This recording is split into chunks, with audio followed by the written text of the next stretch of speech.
Hello, everyone, and welcome to the VISC Challenge at Ohio. I am your host, Christian McKeezy, and with me today is my good friend, Matt St. Mars. How's it going, Matt?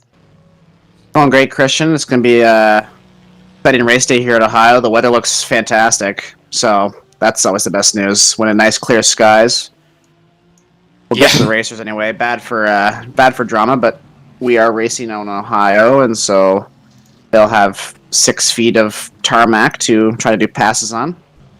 Yeah, that is a lot of good passing opportunities at Ohio. That will make Yeah, this and they're very braking. interesting. Oh wow, that's spicy. What are you laughing at? The timing's very broken. So I just want to let you guys know I've been fighting with the overlay for 2 hours to make it work, and it's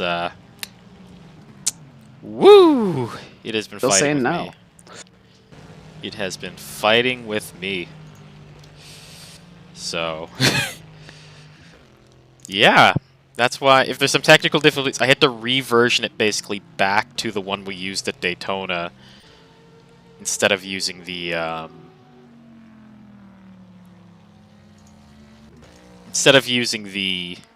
new ones we've sort of like been working on because they weren't working. But you know what? It shouldn't be an issue. I've got faith. I've got faith that we'll figure this out today. So yes, this is second race in the Sprint Championship, and we're just in GTE qualifying right now. It looks like Ezio Gazzola is leading the qualifying right now with a pretty blistering time. Here, It's a 17. It's a 1:17.332. oh yeah, I'm on forward with Batesi right now. He's just hit the grass, unfortunately, in his quality run here, but he's at 1:17.6, so they're quick. Yeah. So the thing with Ohio is there are good passing zones, but track position is going to be important. Just in that it's going to be hard to make a lot of hay in a sprint race. Yeah, the contact will be. That's always the thing with sim racing. There's no fear of injury or death, right? So you can send it in a way that you can't really in real life. So it's always interesting to see when people try to make moves that just the braking is just not going to work out, and you watch people collide or lose the grip. They lose the grip on a high speed corner. Once again, Batesi fastest in that first sector, making that Ferrari work. GRG looking to probably. They've had some great fast cars throughout the season in VISC, but the results just haven't been there. Usually not of any fault of their own, just bad luck. So I'm sure Batesi would like to put that car pretty high up the grid and just avoid any early drama. As Batesi goes fastest in the second there, looking to put a good lap on. And then we're just going through the last corner here. This is a very easy one to get wrong. Don't want to run out too wide here. Batesi does a good job there. Lost a bit of time in the third sector, but doesn't matter. Batesi's up by just... Whew, that's blisteringly close. 9,000ths of a second there. As he goes Yeah, off. wow. Yeah. So you That's going to be the time to be. Oh, Peter Borgets there with the 17.3. Yep. Dirt tracked a bit after that. Yeah. So, Mid-Ohio, pretty classic track in the North American circuit, whether it be IndyCar or IMSA.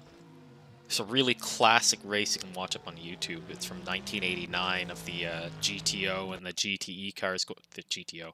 I can't actually remember what the lower class was between GTO and...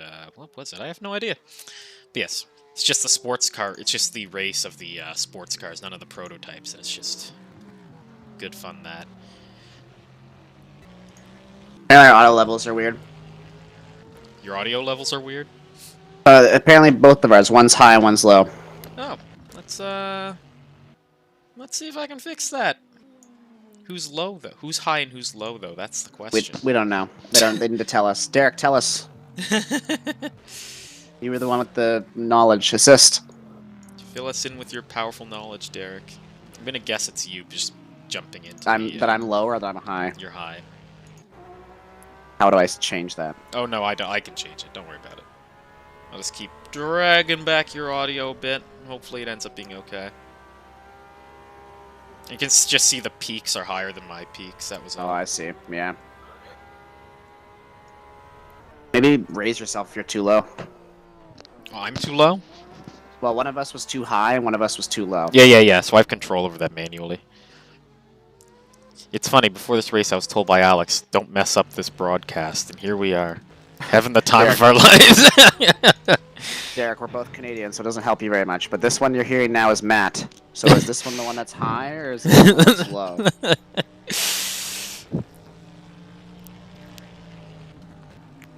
Well, as we've been having this dramatic moment, I just want to show, like, Ezio Gazzola there just went way fast in the Energy Racing Team Corvette. I think this is the first time we've seen Energy Racing Team in the VISC, so... Yeah, they might be a new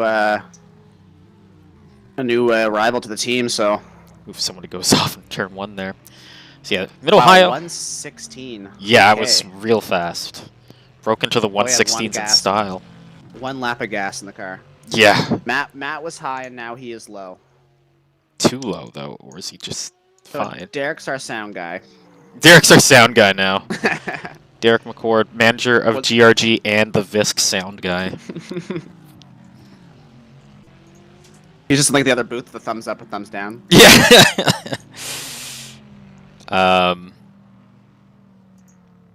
You know what's interesting, though? I'm just thinking about this. Is when we go to Portland, you always use the festival chicane at Portland. No one ever uses the chicane at Mid-Ohio. They used to use the chicane back in the 80s, but now it's not very common to do that. Is it just like too bumpy? I don't know. Maybe it is. Like maybe it's just death, like sausage curbs, you know, where you're just thrown. Yeah, perhaps.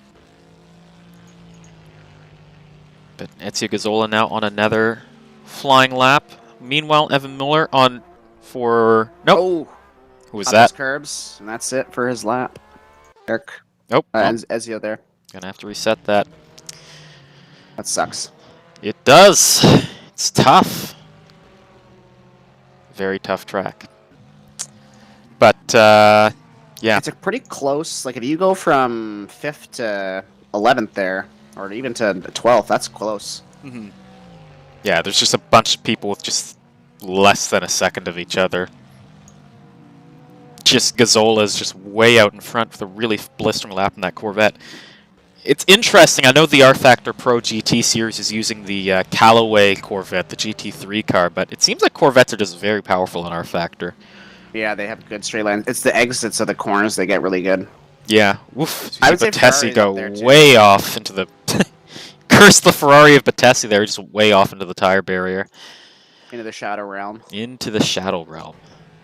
Our sound manager, Derek, there, was saying that this is his quote-unquote home circuit, and the chicane has not been used since the mid-'80s when they reprofiled it to just go straight to the keyhole. Huh! There you go.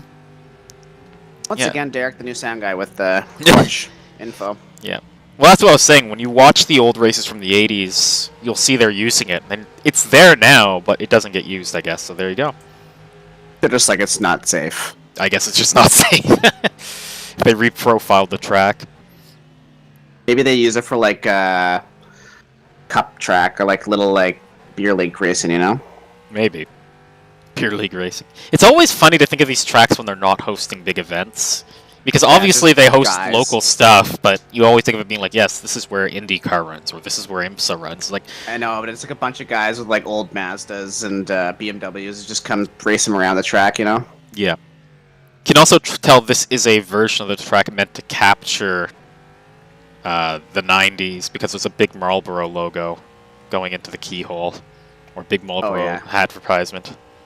Still a very nice version of the track. It is incredibly nice. It looks really good. It looks really good with the cars on it. That's why I'm enjoying. Yeah.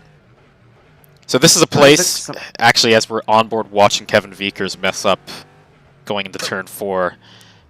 And this is, like, that is what I was going to get to, actually. I was going to cut to a very important point. So if you mess up turn 4, you go into China Beach, and it's good. Wow, just a lot of people going off here, trying to push, trying to find some extra pace.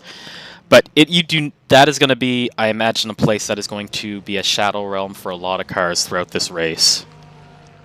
Also, too, with sprint races, it's always the pit strategy too. What's going to come into play here? If you ever get minor damage, do you repair it? Do you just forget about it and just take the tires? Yeah. With with the longer race, you can't. I think I don't know if get away. I think you have to refill the car with fuel. Yeah. Oop. Ionic Basala in the Porsche there. I'm going to have to check what team he's on, because they are using one of the default R-Factor liveries, but he just went up to 5th there with a pretty good lap. Not too far behind Ramiro Perez in 4th, if he can pull that off. Now on board with Tommy Teasdale in the AC Sim Sport Porsche. I think this is the first time. Woof! Ooh. Gets caught up by some traffic. That's definitely going to hurt his lap. I think this is the first time we've seen the AC Sim Sport team in a... We also have like 4 Porsches in this race, and we've had 1 normally. Yeah. Glad to see some... This is a track that I imagine Porsches will do better on than most, because it's a circuit that requires you to get a lot of rotation out of the car. And mid-engine cars like the Porsche are good at that. I'm trying to see if they finally... I think nobody's running the Aston Martin anymore. Yep. They finally dropped that. You believe we did spot an Aston Martin? Cursed decisions. Than the BMW. Yeah. Nothing against Aston Martin IRL. It's a great car. Love it in Assetto Corsa Competizione. Not the strongest car in R-Factor 2. Just how it is. We also all hit the wall a couple times, so I mean... In my defense, I never hit the wall. That's true. I more like spun and then stopped it enough, but then I did that nice, like, where you just keep sliding and grind all the paint off on the wall. I did that move. Yep. So here we go. Tom Teasdale going through into Thunder Valley now. This is a part of the circuit where we're going to see a lot of DPIs and LMP2. Oh, Tommy Teasdale goes wide there. Trying to get out of the way of the Valet. That wasn't the Valet. If we're in qualifying, right, and if already the GTs are already all in each other's way, like the race is gonna be really spicy for that. Yeah. Here we are. 20 LMP2. Yeah. LMP2 DPI cars that are all gonna think that the GTs have to move out of their way, but they do not. Yeah, it's that. Like, the thing that's going to catch a lot of people as we're, once again, going through Thunder Valley here with Maciej Jaguczyn. What is going to catch DPIs out a lot is you want to get past. You're going to lose like a second, 2 seconds following a GTE car through this section of the track. And you just want to get around. And it's going to be about that battle of patience versus aggression. And the people who can pull it off correctly, as we see Jaguczyn get out of the way, that's the Valet Corvette there.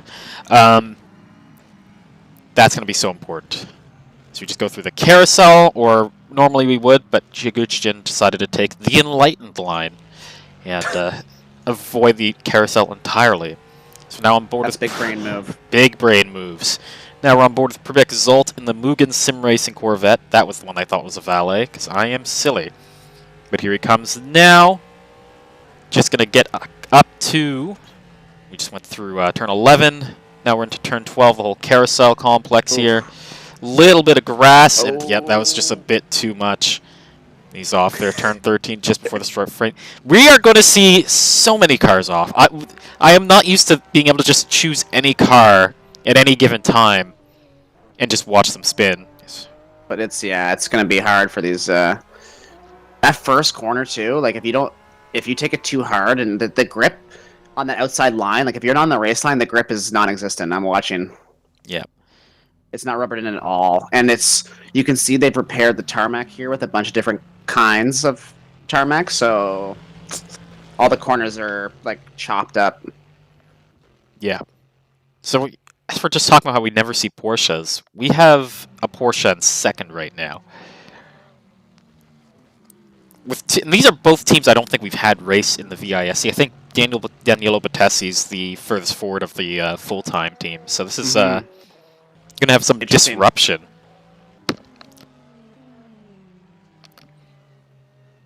Well, they dropped their cool 100 mil to be a new team, so. Gotta pay off Alex, you see. It'd be funny if for Formula 1 they did a draft pick every year for the drivers, so. On board with Circuit DeVito in the energy. Mick Schumacher's going to go to a Haas. That will be interesting. Abandoning that lap. Yeah, I'm assuming a lot of these drivers have a live delta up while they're doing their qualifying, so they'll know if they're way too far off to justify the lap, and they'll just try and reset it. It says there's 27 minutes left in qualifying, but in reality, it's a lot less time. Yeah, because we got to have the DPIs come out. A lot of time to get around here and do a bunch of laps, so that's good to them. Yeah. Rob Gibson has yet to set a time in the RE Racing Porsche. Definitely going to have to hope. Now is the moment, even though he's a little bit off the pace. Coming through turn 13 now, up to the line, and the law office of Robert E. Gibson puts in a 122.109. It's slow, but at least you got a time in. That's the important thing. Yeah. Eric Kumide we're now on board with. Had a fairly good first sector, lost some time in the second sector, and he's off again. We're going to have a lot of cars going off just before the carousel, in the carousel, or exiting the carousel, I think. Yeah, because, like, if someone's going to try to go side-by-side, some of these... Oh, Zol's spinning here in the last corner. Last corner is going to be, yeah. It's just, if they start trying to go side-by-side, one of the guys has to correct. It's going to be bad news for them. Yeah. Daniele Battesi, very good first sector. He's going to be trying to see if he can just nail this run through the Thunder Valley now. Goes green, so that's his best run so far. The first sector could have been quicker. Definitely could have been quicker, but here we are. Actually keeps the car together through the carousel, using all the track. Very clean. And here we go, run to the line. We'll see where Battesi filters out. It's not enough to move forward, but it does. Wow. The gap between Forgax and Battesi is nothing. Absolutely nothing. He's going to go for another lap. So we are back on board with Ezio Gonzalo and the Energy Racing Team Corvettes. Ooh, a little bit of half slide there, and he's off into China Beach. Yeah. Resets that car. Yeah, if you weren't here... Yeah, I'm staying on board with Battesi to see if... puts them together here, because he just kept it in, and is going to go right again. Still, that first sector is... it's like... quick for him. He's doing quicker than everybody else, but it's still slower than his personal best, so he must have just destroyed it at one point. Yeah. Oh, and he's abandoning him. Oh, well. David Petre, he was on for a... Oh, he messed up the second sector. Something fierce, almost a second off his best time. That's why he abandoned that lap. Sergio DeVito here in the Energy RF2 HUD Team Corvette. Going through the keyhole. A little bit wide through there, but... we'll see how he filters out through the first sector. Now, what he's going past right there now is actually the start line. Mid-Ohio is pretty unique. In a lot of racing series, they will put the start line on the, I guess what you could call the backstretch. And then they will end at the more traditional start-finish line, where they also will mark every lap having gone by. So, that will also be interesting. I think it's mainly because that first corner, a little bit sketchy. Turn 4, probably a little bit easier to get multiple cars by side. But then you'll still have to do the run through the S's, and that will be spicy either way. Sergio DeVito not going to improve on this lap. He's quite off the pace from his fastest lap. Now we're going to move to the LMP2 qualifying. Quali's over now. Wait, did you hear the broadcast director? They're not announcing it. They're just writing it into oh, okay. Good to know. R Factor in all caps. Very good. Nothing lost, nothing gained. So yeah. Let's take a second then to see what that looks like for the GTE field before we have the DPIs go out. apparently that's not going to happen. Our Factor 2 does not want me to see that. So you know what? That's okay. That's all right. We'll just move on. And we'll start worrying about the DPI question. But yes, Ezio Gazzola on GTE pole in his VISC debut. Putting a Corvette there. But Peter Forgax in a Porsche. And it's great to see some Porsches showing some strength. Those are hard cars to drive. It'll be very interesting to see. A big thing that makes Porsches difficult to drive is how unstable they become at the end of a fuel run. So it'll be interesting to see how that Porsche does over a full race stint. Yeah, Kimi. Funny, he's just immediately gone to the front of the line there. No point in waiting. I never, you know, if the guy in front of you, if you come out second for a quali session and the guy in front of you's quick, then you could get a serious lap in as the second guy out with the toe, you know? Yeah, 100%.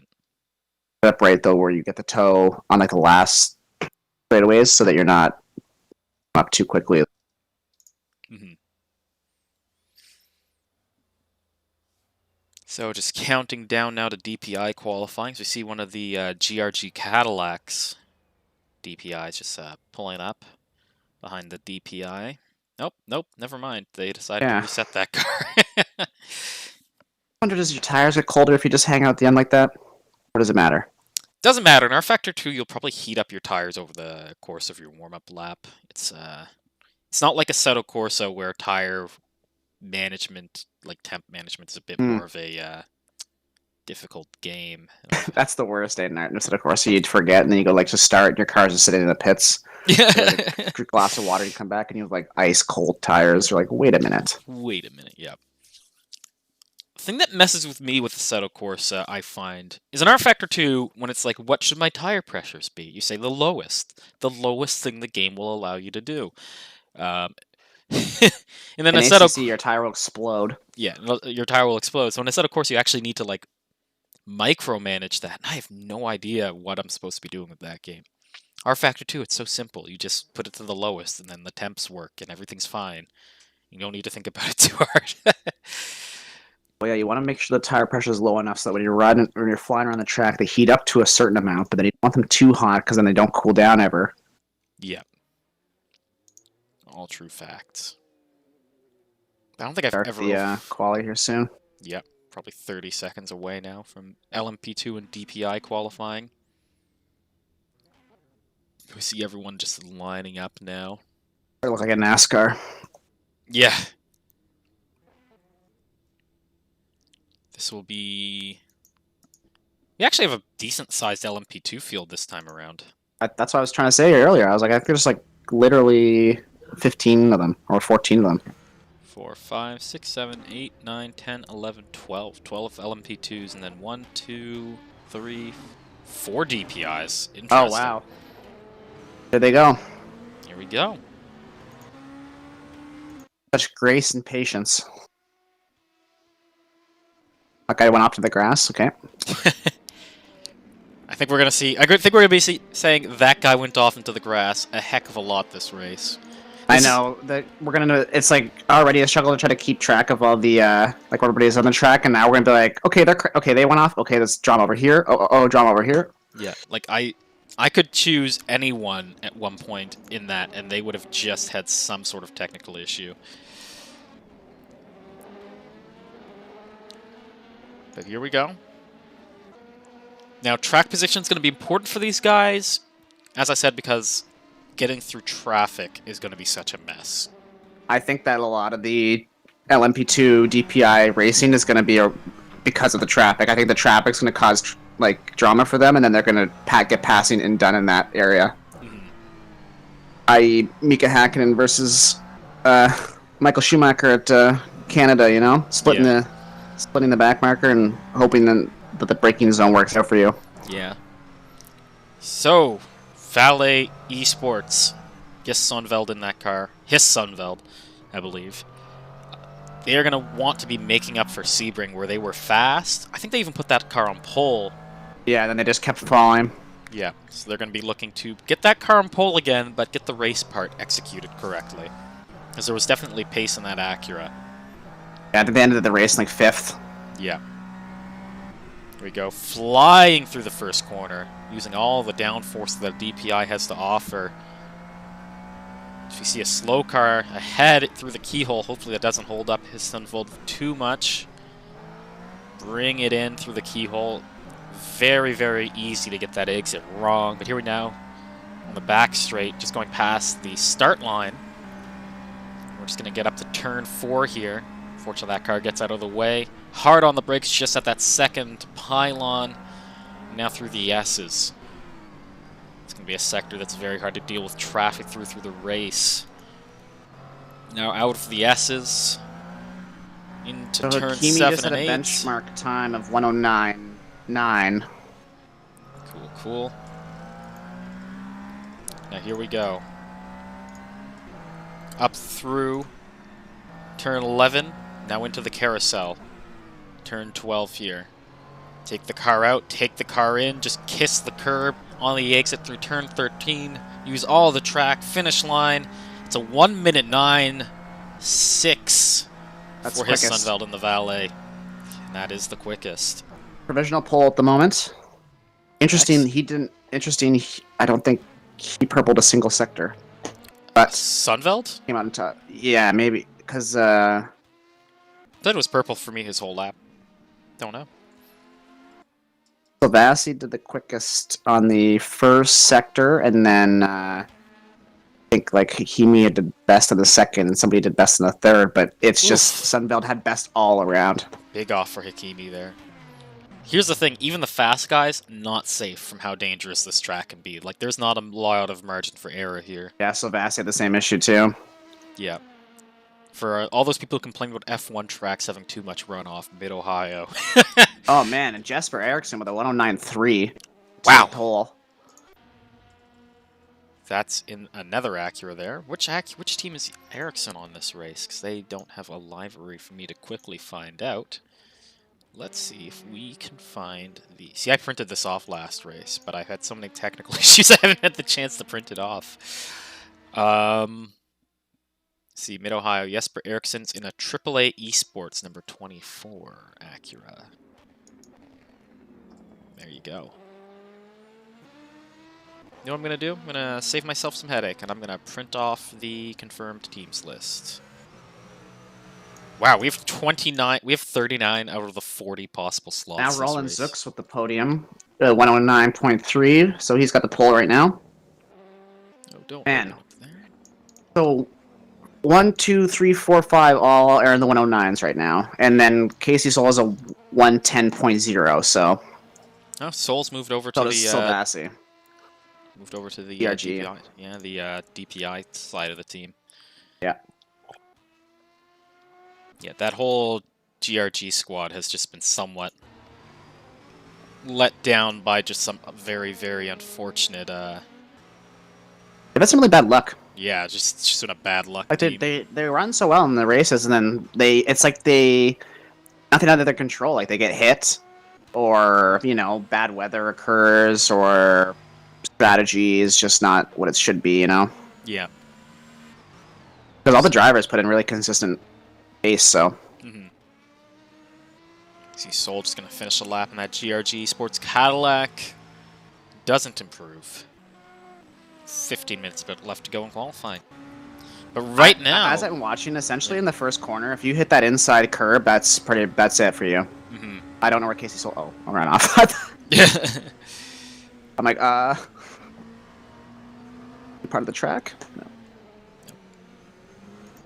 So right now, the LMP2 is faster than the DPIs. Now, funny thing is, we always see that in qualifying, and then by the end of the race... Whisper test. Oh, it worked. Oh wow, there's the whisper. We tell him? I don't think we're the people to tell him. Woof! Mikhail Hakimi just caused a massive accident there. I don't know who that was that went off, but he sort of stopped on the track, and someone went to go around him, and they were just demolished. You see Jesper Eriksson No, he's just giving himself some space. Yeah, we got so many cars. They're trying to space each other out. Yeah, not a great spot to be trying to stop. Oof. Danny Danny Robbins. There we go. I can say English names because I speak English. Danny Robbins coming through the last corner here, trying to improve. They're in 4th right now in LMP2. Crosses the line. He improves, but not enough to move forward. Going to need just a little bit more pace to catch up to Mikhail Hakimi. I'm on board with him right now. And Hakimi's on a fast lap right now as well, it would seem. Seems Roland Zuk's really putting a gangbusters first sector, though, because... Yeah, a couple people at 29 seems to be what you're trying to go for the quick... 29s and 30s, the quick first sector, and it looks like 21s is what you really... Like a high 21 is what you really want for the second sector, but the grip on this track, you can tell, is not... You can tell by the tarmac color that the grip's not going to be what they need. So... Actually, I think the lighter tarmac is stickier. I'm not exactly sure what the compound is, what the difference is in compound, but Old and cracked out. Needs to be filled, resurfaced. Although Portimao's been interesting, because they had that issue with resurfaced and there's no rubber at all down on the track. Yeah. Formula 1 guys are just flying wide. On board with Max Chambers here. The Delta Autosport LMP2. Lost a lot of time in that second sector. Gonna need to have a gangbusters third to make up for it. Going through the carousel now here. And a big thing you can see that's different between Max and some of the faster guys is he doesn't come out as wide in the carousel to give him speed for the exit, and it also compromises his exit onto the front stretch out of turn 13.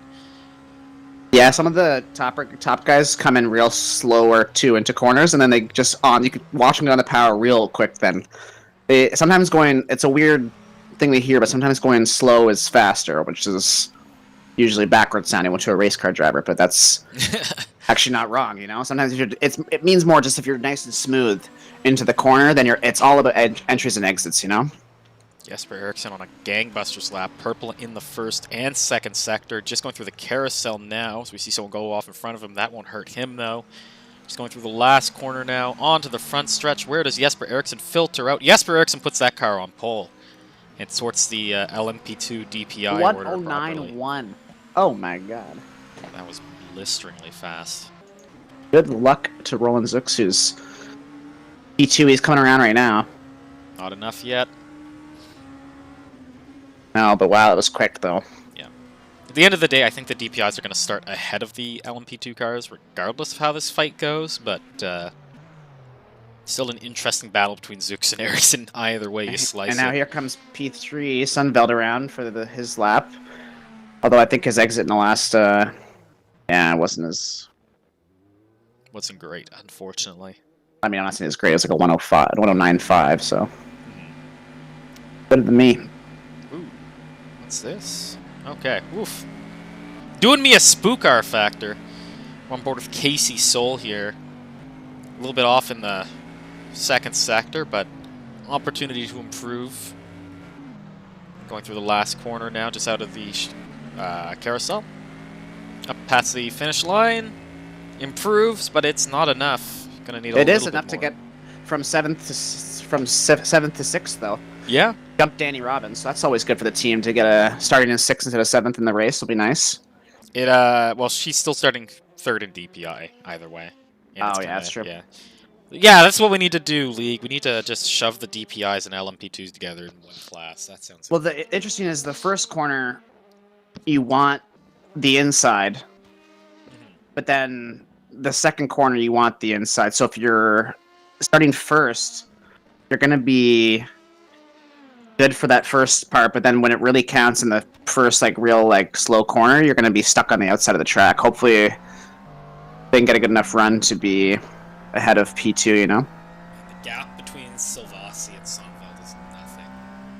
And then look at the gap between from Eriksson to Danny Robbins. They're all in the 109s. going to be super tight. The LMP2 battle is going to be ridiculous. I'm just surprised. That first corner, I'm interested. Yeah. That those curbs are going to ruin everybody's day. We're going to have 5 DPIs originally, but one of the teams had to can it basically yesterday. It was tragic. Oh no. What happened? Just the drivers got real life issues, you know.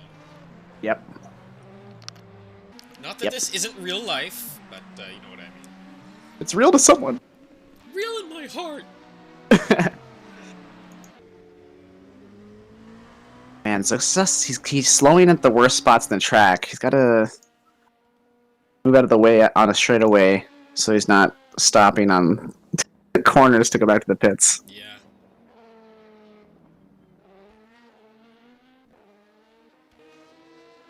Man. This is, mods like, the tracks like this make me wish R-Factor 2 had a proper kart mod, because, Remember we tried doing karts in Automobilista? Oh, go-karts. What was that? That was, yeah, supercarts and Automobilista are a little bit undercooked. Jesper Eriksson just so barely purple in the first sector there. Purple in the second sector now by a massive margin. He gained a lot of time somewhere through the second sector, but that was massive. Now he just has to get this last corner right. A little bit squirrely out of the carousel, but let's see where Jesper Eriksson filters out. It's a 108! Oh my god, he got a 107! Whoa! Hacks. Whoa! Wow. Look at his sector times.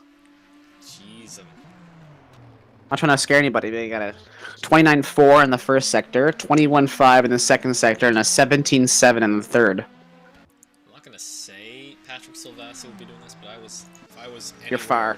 If I was anywhere in that Mugen Racing team, I'd be paying off a GTE car to take out Ericsson for me.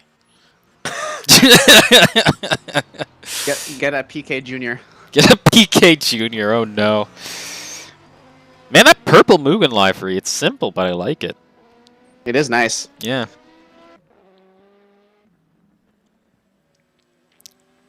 Come through turn 4 right now. Oh boy, Ericsson is in the wall. Had to happen eventually. When you're pushing this hard in these cars. Roland Zook's still on a purple lap. Oh yeah, Silvassi's a nice purple. This is the first time they've had like a color. Yeah. I think the Mugen cars have usually been blue. Like the GTE cars, the Corvette's still blue. See, there's DEAC Mugen, and then there's Mugen. Oh, yeah, that's true. Zooks is in DEAC Mugen. What's that? Is it like a cadet branch? Maybe. How you know that somebody plays a lot of Crusader Kings? What do you call the sister team? It's a cadet branch of the team. I don't know what you're talking about. Oof! His son will dirt tracking a bit there through Thunder Valley.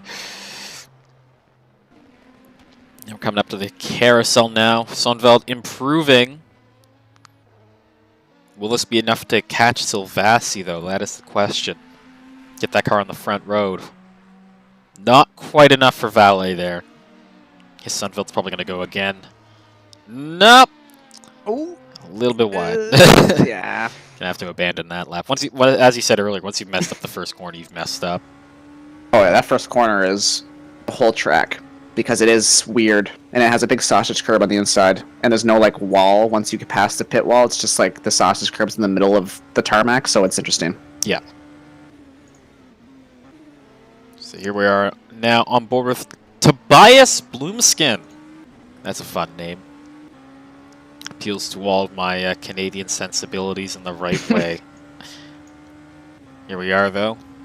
Going to be looking to set a lap that will pull that car out of basically the back of the LMP2 field. A second off in the first sector already. I wonder where they're losing that much time that quickly. But again, I've spent many hours on board just watching people like Ericsson or... It looks like the second corner, right? Yep. After the first swooping left, it looks like they brake earlier than I would think that the cars could brake, and I almost wonder if they're doing that on purpose, so that because the kind of brakes uphill a little bit and then downhill. Yeah. And uphill slows you up, so you just brake, and as soon as you start to like feel that uphill and the car naturally slowing, you just on the gas, turn in, and then they get right back down the line. So I wonder if some of the other guys are trying to brake just as late as possible because that's what you normally do. But I wonder if they're braking earlier than you would normally. Yeah, might just be not enough confidence on the brakes. It's very easy to lock up the LMP2s. It takes a lot of experience to get them slowed down properly. And who knows what setup they're running. Some guys could be running more wings, less wing. Yeah, very true.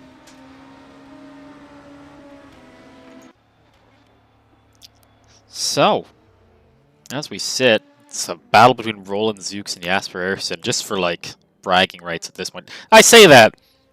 Varkonyi is right on the tail of Zooks, but Eriksson is gonna... Vassi's there, too. Yeah.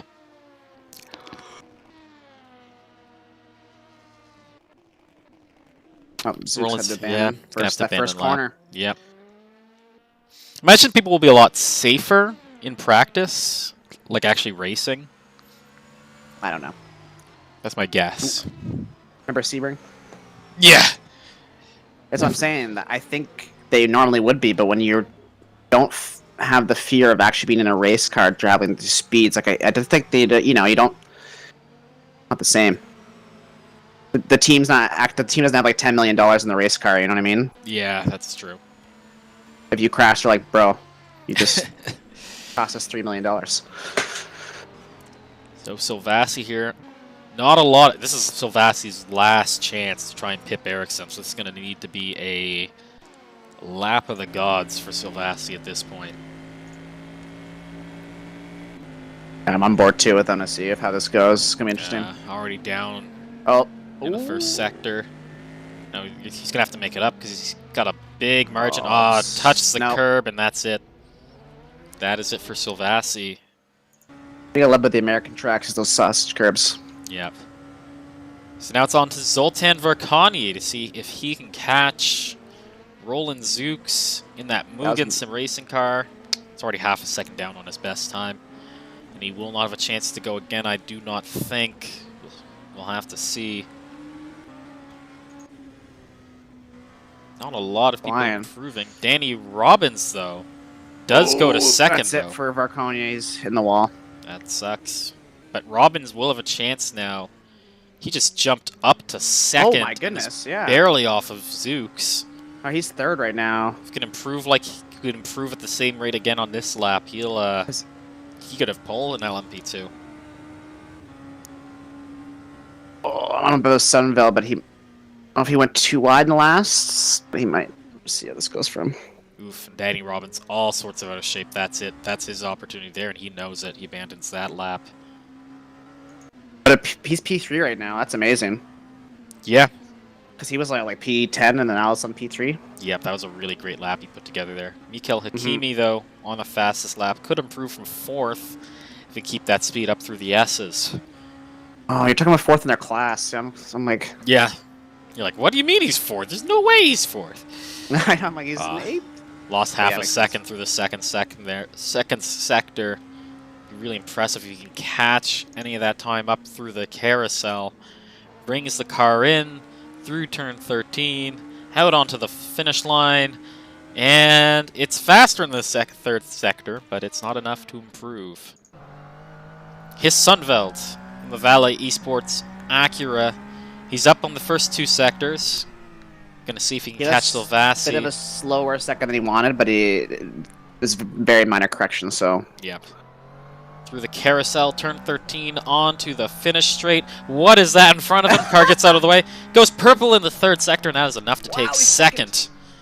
Great lap from his Sunveld in the Valet. And now it's just Casey Soul, who's had a torrid 2nd sector. Probably won't improve here. Nope, she just abandons that lap. And that's it. And that's qualifying. So we have our order. On pole will be Jesper Eriksson and DPI. And then in LMP2, you got Roland Zooks. In GTE, you've got a new driver, Ezio Gazzola. And we will be going over to warm up very soon. Aliens, John says in the chat. Which one of these people is an alien? There's quite a few people here who I would call aliens because that'd be a second and a half off of them. So, I'm not that good to be. Yeah, that's the honest truth. So here's what I'm going to do. I am going to run and get the sheet I just printed off of the drivers. As we go to warm up. Yes, I'm going to go get that, and I'll be back in a sec for warm up, hopefully.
Printer not working now.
And we're back. Just a few moments away now from things getting all feisty and green flag-like. Getting through the last few seconds of warm-up. Let's see if it'll let me actually show you the qualifying results. Yes, it did. Look at that! Look at that! So here we are. Energy Racing Team in the Corvette on pole with a blistering time of 1:16.871. Ezio Gazzola doing that piece of work. Behind him is Peter Forgax in the Ground Effect AM Porsche, another first-time entry. After that, we get to Danielo Battesi in the GRG Esports car, followed by Ramiro Perez, also in a GRG Esports car. Two GRGs doing great work to put themselves up. I think that's the highest we've seen them up the qualifying order in a sprint race. But, yeah, great to see them up doing well. Yeah. Followed by Sigrif DeVito in the Energy RF2 HUD Team Corvette.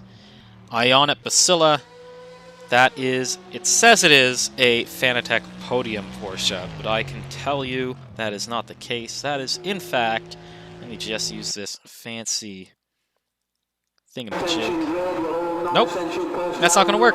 Busila, that's why I can't find it. Let me find out what car he's actually in. Really?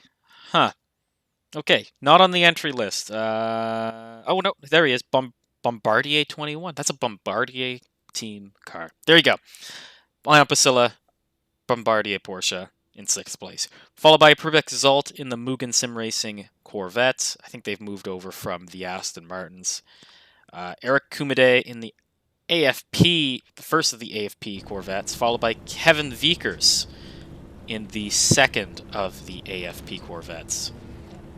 And we'll get on over to Maciej Jaguchjin in the Random Racing number 10 Ferrari. What is it that Viking called it in Sebring? The Random Racing Ferrari there?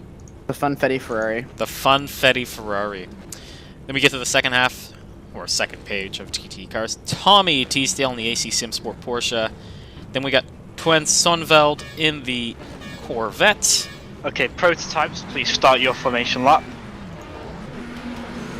Formation lap is beginning. There we go. Moments away. We get to Rob Gibson in the RE Racing Porsche, followed by Evan Mueller in the second of the RE Racing Porsches. Wow, 2 RE Racing cars this race. That's pretty nice. And then last but not least... Sorry to cut you up, I just noticed, you know how first place is started on the...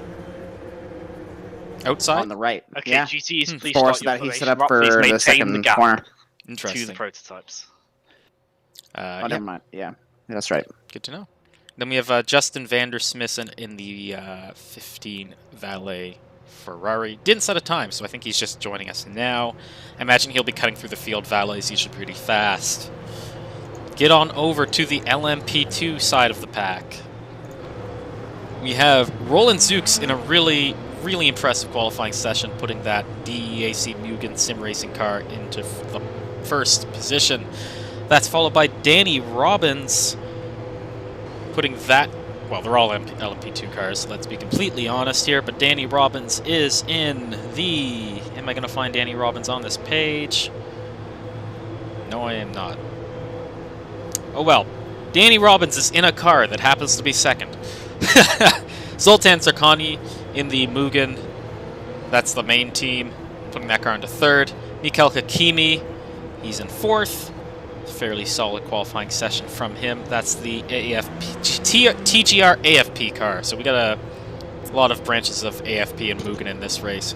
Kieran Sharp in the MP... Well, what team is Kieran Sharp in? That is an OTL Racing number 21 car.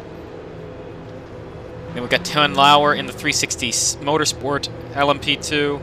Anthony Zikapon in the AFP Orica. I recognize that name, so I know what team he's on. Aiden Coleman in the CDR Orica. Max Chambers putting the Delta in 9th.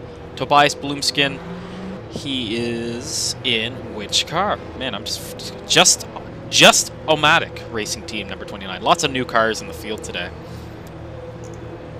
Get on to the second page of LMP2s. Can you believe we have 2 pages worth of LMP2s here? Leon Chambers, he is in the Delta Autosport Orica. And Martin Farkas, last but not least, in the MRT Shine Automotive LMP2. And just before now we go live for the race, let's see how our DPIs stack up. We don't have a ton of them, but let's go through them nonetheless. Jesper Eriksson putting that car, the AAA Esport Acura, on pole. It's a all Acura front row. I didn't fully appreciate that. His Sunvolt in the valet. Then we have our two Cadillacs with Patrick Silvassi and Casey Soul. And yeah, as we work our way through the pace lap, watching the big prototype field we have this race. We have a massive amount of prototypes. This is going to be pretty exciting. And there's not a lot between the LMP2s and the DPIs. The DPIs definitely put themselves on pole, but there's not a lot of space between them, we'll say, over the course of a lap. In fact, actually, they did mix up the LMP2s and the DPIs. Did you notice that? I did notice that. I don't know what happened there. Huh. Interesting. So, yeah, I guess we're just going to treat them all as one 3, giant 2, class. 1, prototype green. Oof. And here we go. Already cars Green, 3, green, green. 4 wide. Going down the back stretch here. Just look at all those cars come. Oh my! I know. I'm trying to see if there's gonna be any unfortunates. Oh my! Oof, we got a car there was off. Contact in the back. There was contact in the back too. I don't know who between. I think it was just some bumping. What are you gonna do? Who's off? I saw someone go off to China Beach. I don't know who that 3, was. 2, 1, That was GT Hakimi. Green. Hakimi's off. Here we go. Green GT cars might be Danny's last. catching Hakimi here. But here we go. It's Oh, a Hakimi's drag wall race again. between Ezio and Forgex. Forgex in the Porsche going to lose out to Ezio Gazzala, though, going into the hill. You see the two GRG Ferraris fighting just behind. Not a lot of contact there. I think everyone's good. Yeah, pretty clean run from the GTE cars. Great work from them. Hakimi did have an off, and then if you notice, his right front is just mangled. He hit the wall again hard. Super unfortunate. Here he comes in the pits. But there we go. Gazzola holds onto the pole. Ericsson holds onto his position, but it's Robinson first in LMP2. Although I don't think it matters very much. Those LMP2s and DPI started all together. Nick Pond, a huge block on Sharp.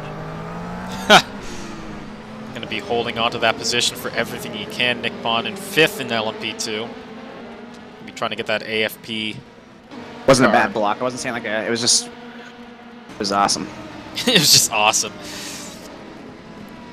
All sorts of fighting through the field as we're going to try and get all I think it was sorted out. Nick Pond and Hakimi who had the contact initially too in the opening stages. Yep. Unfortunate for Hakimi, though, he's just going to be falling through the field at this rate. Yeah, it's a sprint race here. All you can hope for is a high back marker position. So I just want to like take a moment to appreciate Vandersmith's in there. He's already up to 9th from last in the first lap. That is an amazing drive from him on that first lap.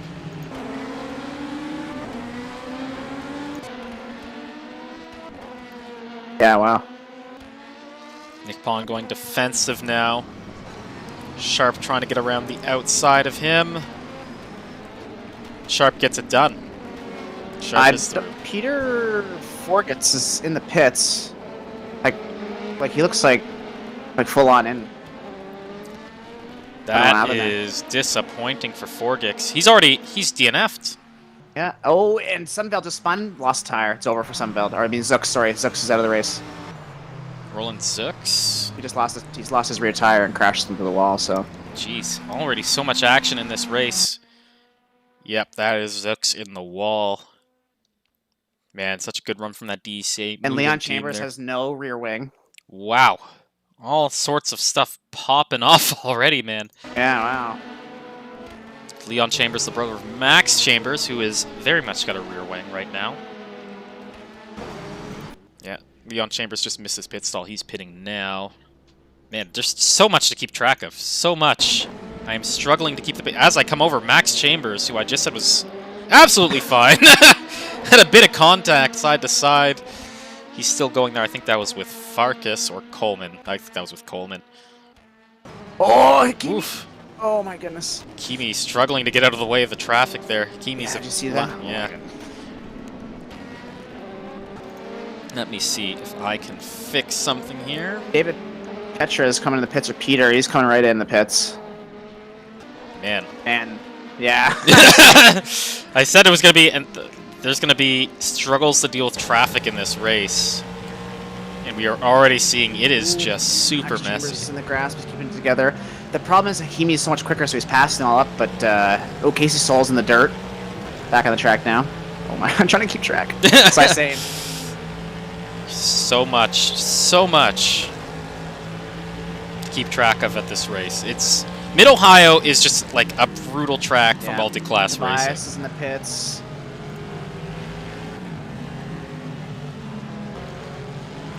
I'm trying to keep track of it all, and there's just too much to keep track of. There's a good battle between Teasdale and Vandersmissen right now. They're all over each other. Oof. Kumide 2 and Souls. I'm trying to look at actual racing now, not just ruined their race.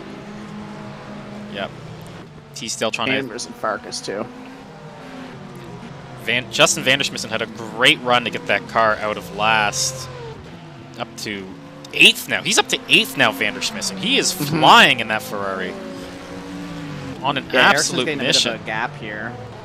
Sunveld. Yep. Robbins and Savassi are close. Marconi not far behind.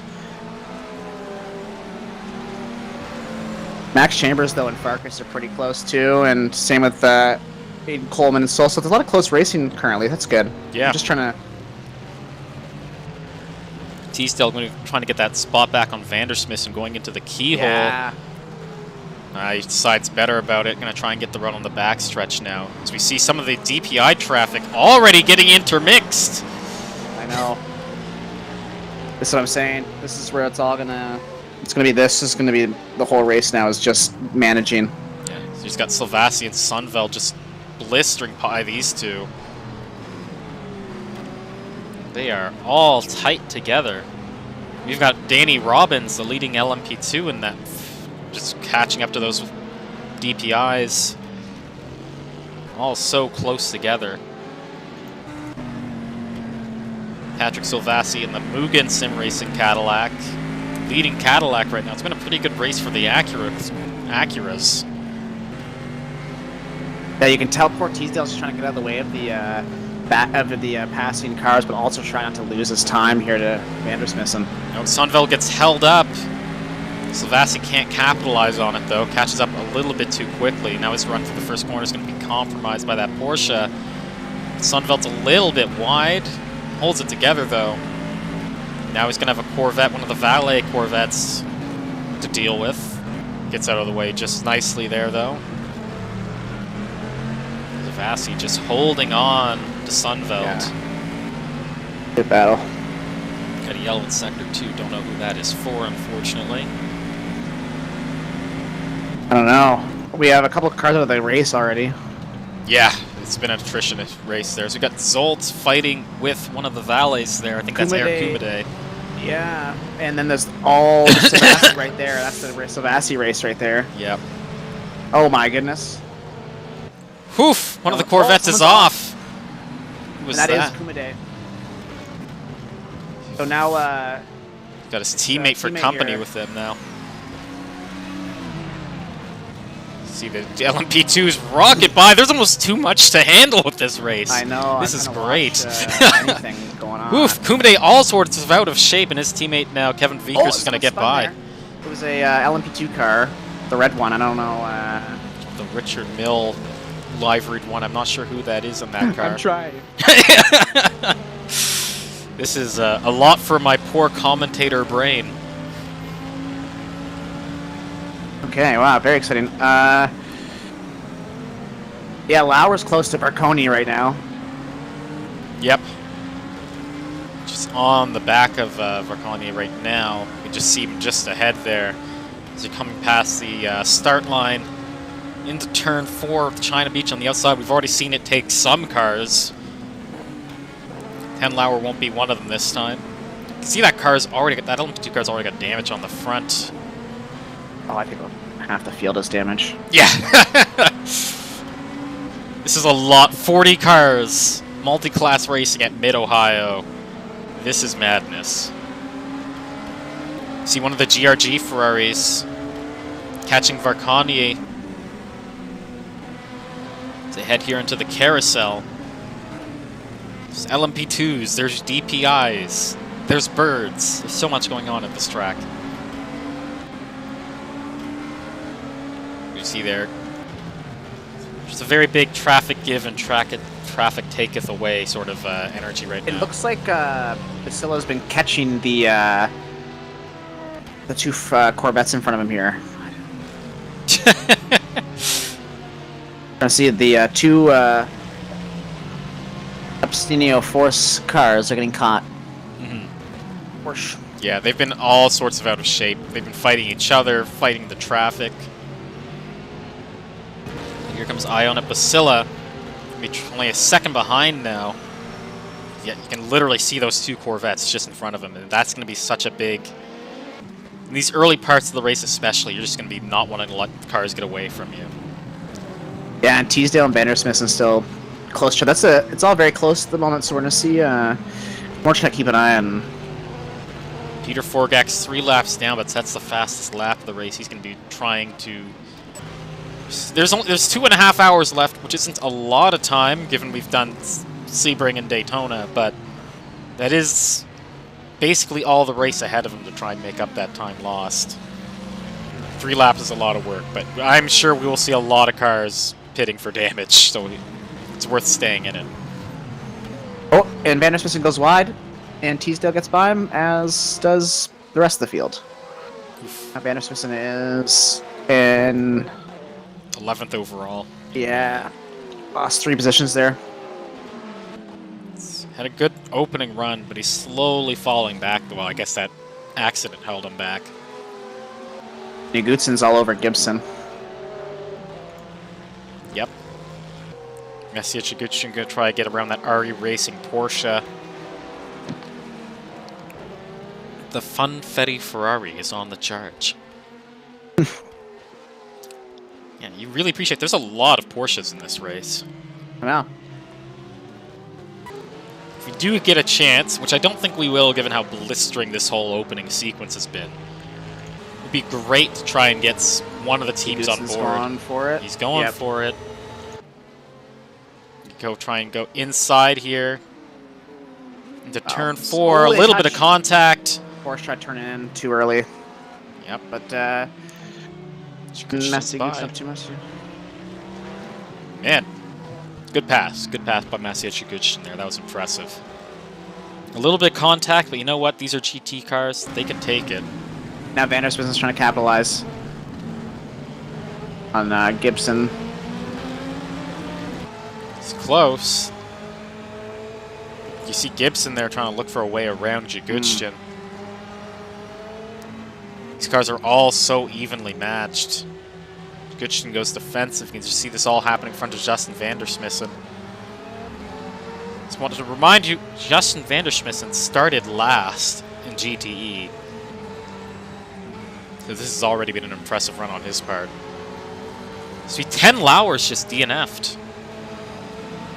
Wow. Is that car damaged? I do not know. Just caught that at the corner of my eye. Suspension damage.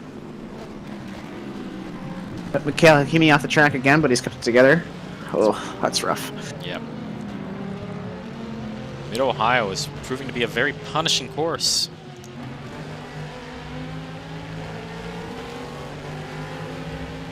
Here through the S's with Eric Kumide on board in his Corvette. You see his teammate in front of him. That's one of the, I think that's the DEAC Mugen LMP2 car trying to get around. That whole run through the S's. Oh yeah. Is just, that's, in a LMP2 car, you want to be flat through that. And you're just like so frustrated with these GTE cars that are just so much slower, less downforce, just on edge through all of it, and you're just losing time. And you can't just easily go around them. Nope. That's just skinny track.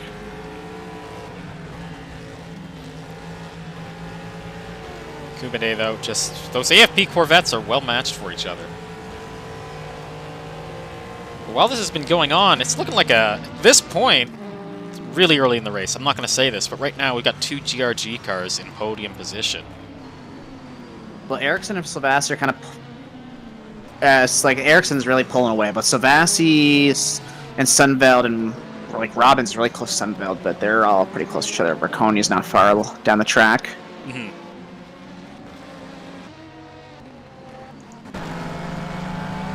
Sunveld here just going to the keyhole. Starting to spread out now a little bit. Yep. That traffic is going to do that. But the Vandersmissen, Gibson, Yagutsen race is still on. Yagutsen's now behind all them, so always going in on Gibson in the. It's like Yagutsen's good in the first sector, and then second sector is all. Yagutsen just took out Justin Vandersmissen. No, I don't think so. You don't think so? Was there no contact there? You don't think? I think he spun on his own, or if it was the case, Oh! I feel like somebody. Yeah, I feel like somebody else. Took him out. Almost traumatic contact there. Vandersmissen lucky to get away with that. I think that was Evan Muller who just avoided him. It was Gibson then came into the back of him. It was Gibson who came into the back of Vandersmissen, not Yagutsen. Yeah.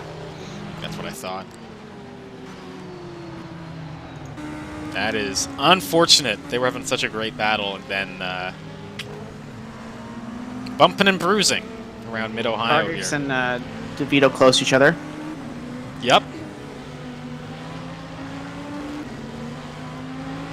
Both here with Anthony Nikopon going through the S's.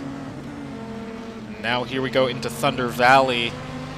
Oh, he's trying to chase down Farkas there. Yeah. Farkas just got held up through by that Corvette through the entirety of that second sector. And Farkas is off into the carousel. That's going to lose him a lot of time. As you see Nikopon trying to find a way around this Energy Racing Team Corvette. You want to make sure he gets that done before the first corner, and he does. Now he's got a clear chase. There you just saw Farkas go a little bit wide through the first corner. And here we come into the keyhole. So there's a yellow flag in Sector 2. Who was that for? It's cleared now. Yeah, I don't know. Someone must have just had a little off. And you can contact us at RF2VISC on Twitter. Also the same place on Instagram. Not that I cover it much, so please use the Twitter account. Currently 4 cars out of the race. Yeah, this has been a attrition-heavy contest. See the 2 RE Racing cars, 11th and 12th. Rob Gibson trying to catch his teammate Evan Muller. We know the Porsches are fast, but they've really fallen down the order in this in-actual race trim, which is surprising. I was kind of thinking that the Porsches would have a harder time, just because fuel affects the balance of the car so much. So you might have been super zoned in for running in qualifying trim, gotten used to that balance, and then you go to the race and you're like, what the heck is going on with this car? Especially if you really made the setup for qualifying in mind. Yeah, it looks like the Porsches just don't have the speed. Yeah.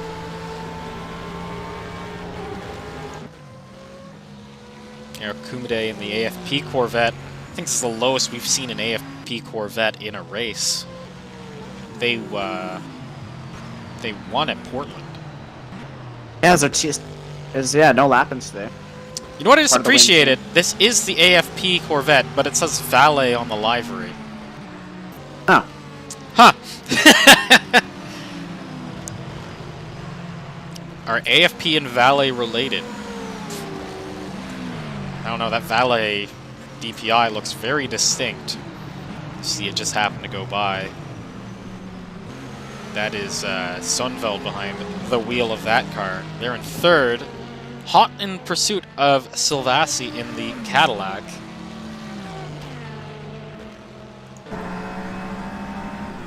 If we just see a car go off, misses the braking zone, I think that was one of the Valet DPI Corvettes.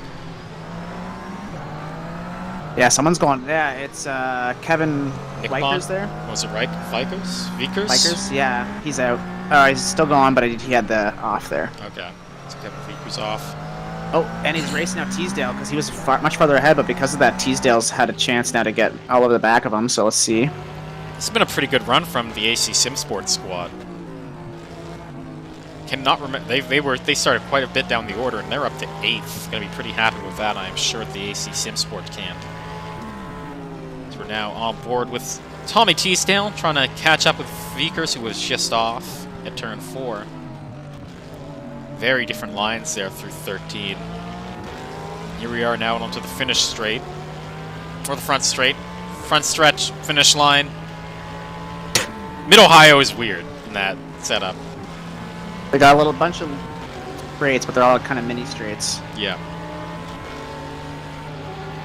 See one of the DPIs go by. This is going to really compromise Vickers' line. And that's going to let Teasdale catch right up to the back of that Corvette. Is he going to have a better run onto the backstretch? We'll see. He's got the draft, though. The straight lines beat the Corvettes, so I wonder if they could be able to even. That's a big thing. We're going to see if Vickers, though, is a little bit more cautious on the brakes after going off last lap. Locks up. Big lockup. Be wearing those tires out on that Corvette very quickly if he keeps driving like that. Now, if you're Teasdale, you just have to wait now through this whole second, third sector of the track. You'd have one chance maybe at the carousel, but we're so early into the race, you don't want to force the issue if you do not need to. Especially with Teasdale wearing out those tires like that, you got to assume that this the AC Simsport team's just going to be telling Teasdale to just wait. He's going to die. He's going to wear those tires out and you're going to have your chance. Oh man, Farkas and Coleman are going side by side right now because of back markers. I'm saying, if you go right there, it's a battle. Oh boy, oh boy, oh boy. There we go. Wow. They're splitting the Porsche. There you go. I think there was contact between the, I think it's Gibson, is it? Between Farkas and the Porsche there, so. Yeah. With Farkas all over that outside curb, don't want to touch that. Those big curbs at Mid-Ohio, you do not... They are not your friend. The curbs are not your friend. No. Whew. Let's just get through that Corvette there. Oh man. No. See that? Yeah. Coleman's off the track Coleman's there, off, so and that's going to give Farkas the run. that's Going it. into the keyhole. Yep. Farkas is through. Coleman just going to stick in behind as Farkas continues that move forward in that brilliantly liveried MRTI Shine Automotive LMP2. Has a couple battles. Zolst is on Perez, and Teasdale is all over Vickers there. Well, like Gibson and Bloomshine. Yeah. A couple different battles to look at. Corvette v Ferrari here with Zolst. Whew! That Mugen DPI just sliced through the two of them. Little bit of a lockup from Perez, but nothing lost there as we see Zolst just trying to keep on with them. Perez already trying to break the draft somewhere, anywhere. Farkas off the track again. Now Coleman's gotten Farkas. They just switched. They had the same. Yep. Same offs. It's going to hurt the run of Perez, but there's not much you can do with that if you're Zolst. There's just nowhere to pass on this section of the track. Just going to have to wait a little bit longer and hope you get a little better run later. As Sol is in the pits. Caught up all over Farkas now because of that pass. Pass for Casey Sol is in the pits. Yeah. Yeah, I wonder if that's strategy or if that's damage. Missed the pit box too by quite a bit. Is there like a wing missing on that car or no? Nope.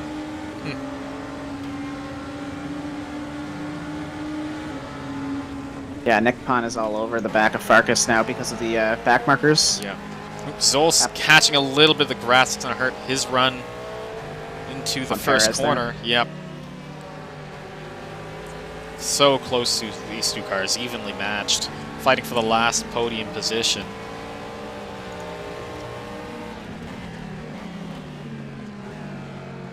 Just nothing between these two.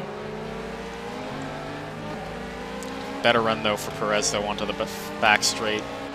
Breaking the draft, but not really much of a need to. Got all the momentum.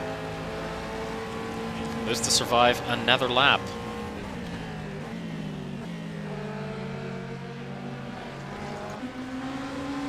Meanwhile, LMP2, Mark Farkas slowly catching up to 4th place Aiden Coleman. Kumide's off? Was that what that was? Nope. Kumide's just in a hot battle with Teasdale, who's still fighting with these two Valet Corvettes. Or AFP Corvettes. I'm not sure. I think they're AFP Corvettes. Same liveries as each other. I'm pretty lost, but I'm just going to accept it. Teasdale continuing this great run. Probably the closest he's been thus far. Oh, see the Corvette in front getting all kinds of out of shape. Here we are into the S's now. Just before we turn into Thunder Valley. Oh, Teasdale had to let that yeah, wow, LMP2 by, but Kumade is all... Whoa! Wow. Wow! As close as they're going to get there. Yeah. Kumade is... Oh, man, this is good for Teasdale. Yeah. If I was Teasdale, I would just be ignoring all the backmarker cars. Always being too nice. Thing is, you don't want to get into an accident, though. I know, but hold the racing line, you know? Well, this is going to see... Traffic's going to give, traffic going to take, so now those two Corvettes in front are going to have their entire run compromised here. God, Into this this is fast Teasdale's straight. chance. This is one of the best passing opportunities. She's not close enough, though, yet. I don't know if the Porsches have the straight line speed to keep up with the Ferrari and Corvettes, you know? That's like... You can tell the second sector is where they're getting all their speed, but... You need to get past on the straights, yeah. It's right on the back of them, though. Yeah, this is good. If those two Corvettes fight each other at all, it's gonna... Yeah, wow, look at how much time those Corvettes gain on the straight. Oof, Teasdale locks up. Has to let an LMP2 by. Yep. Just needs a little bit more pace on straight. Maybe they can take some wing out of that Porsche and the pit stopped. I don't know. They're gonna have to find something for straight line speed, or they're just gonna be hoping. This is a very long pit stop for Sol. She's still in the pits. I know. I wonder if there was... I wonder if she hit the wall or something. Yeah, that would be unfortunate. At least the GRG squad can take solace in the fact that their GT cars are running great right now. Yeah, this is just... I am contact there? I don't think so, but those two Corvettes are fighting each other hard. I am happy I'm here and not driving, because this seems very stressful. Yeah, Teasdale is now... This first corner needs to be perfect. Yeah. We might just go for it here. I wouldn't go for it here, but hey. Yeah, you should have made him lock up a bit. He should have just held the racing line. Some of the Mugens go by this group now that's fighting. Be on the inside of the Corvettes. That should let Teasdale catch up. Somebody had spun. We just missed it, I guess. One of the LMP2 cars. That's one of the valets just went off. So that's going to be another position for Teasdale. And now he's on to the second valet car. He's side by side, going past the start line. Down the backstretch, Teasdale might have this. A little bit of almost contact. That's side-by-side racing. This is amazing. Outbraked him. Oh my goodness. Too many cars together. Teasdale sideways. Oh, no. Doesn't completely lose it, though. Keeps the car there, but back where he started. That is brutal. I would not be... car there. That was a DPI. That was Sunveld. DPI was to blame, I feel. Yeah, I would be very angry at Sunveld. He just shoved it in. He just dive-bombed the whole three of them. It's because Sunveld is trying to keep up with Silvassi. I know. But that's the thing. That is the thing with this. It's just so... you got to be so careful. Other than the tires being scrubbed, it was such low speed, I feel like the damage is nominal. It won't be... Yeah. Oh, man. And who was that going wide there? Kumade? Or no, Vickers. That was Kevin Vickers wide. All right, Teasdale. Stopped car on the exit of turn 1. Stopped car on the exit of turn 1. That's... Oh, wow. That is one of the, not that's Casey Soul, I think. Yeah. The engine must have overheated, or they didn't turn it off maybe in the pits? I don't know. Maybe. That happens, or maybe sometimes they rev, you know, you don't think it's going to affect the oil temperature. Yeah. See, like, 130? 130, that's a little bit high. See, Pribek Zolt now just on the back of Ramiro Perez, and in front of them is the AFP Ferrari. That's Nikopon, is it? No, it's not Nikopon. That is Justin Vandersmissen in front of them, but he's a lap down. First of the lap down. Woof! Casey Soul's still there. They're going to have to do a code 80 or something. Oh my god! Ericsson splitting those two. They're going into the keyhole now. Zolt, does he have it? Going to be some adventurous defense from Perez, though. Well done by Perez, though, to keep Zolt behind him. Does he have it enough to do it again on the straight? That's the question. Oh man, they both have power, so yeah. The Ferrari and the Corvette are great in a straight line. Getting to that part of the race Casey where the... Stoll is now in the pits, luckily. Ah, okay. And driving again, so... Guess you need a reset, perhaps? Everyone knows how I feel about that.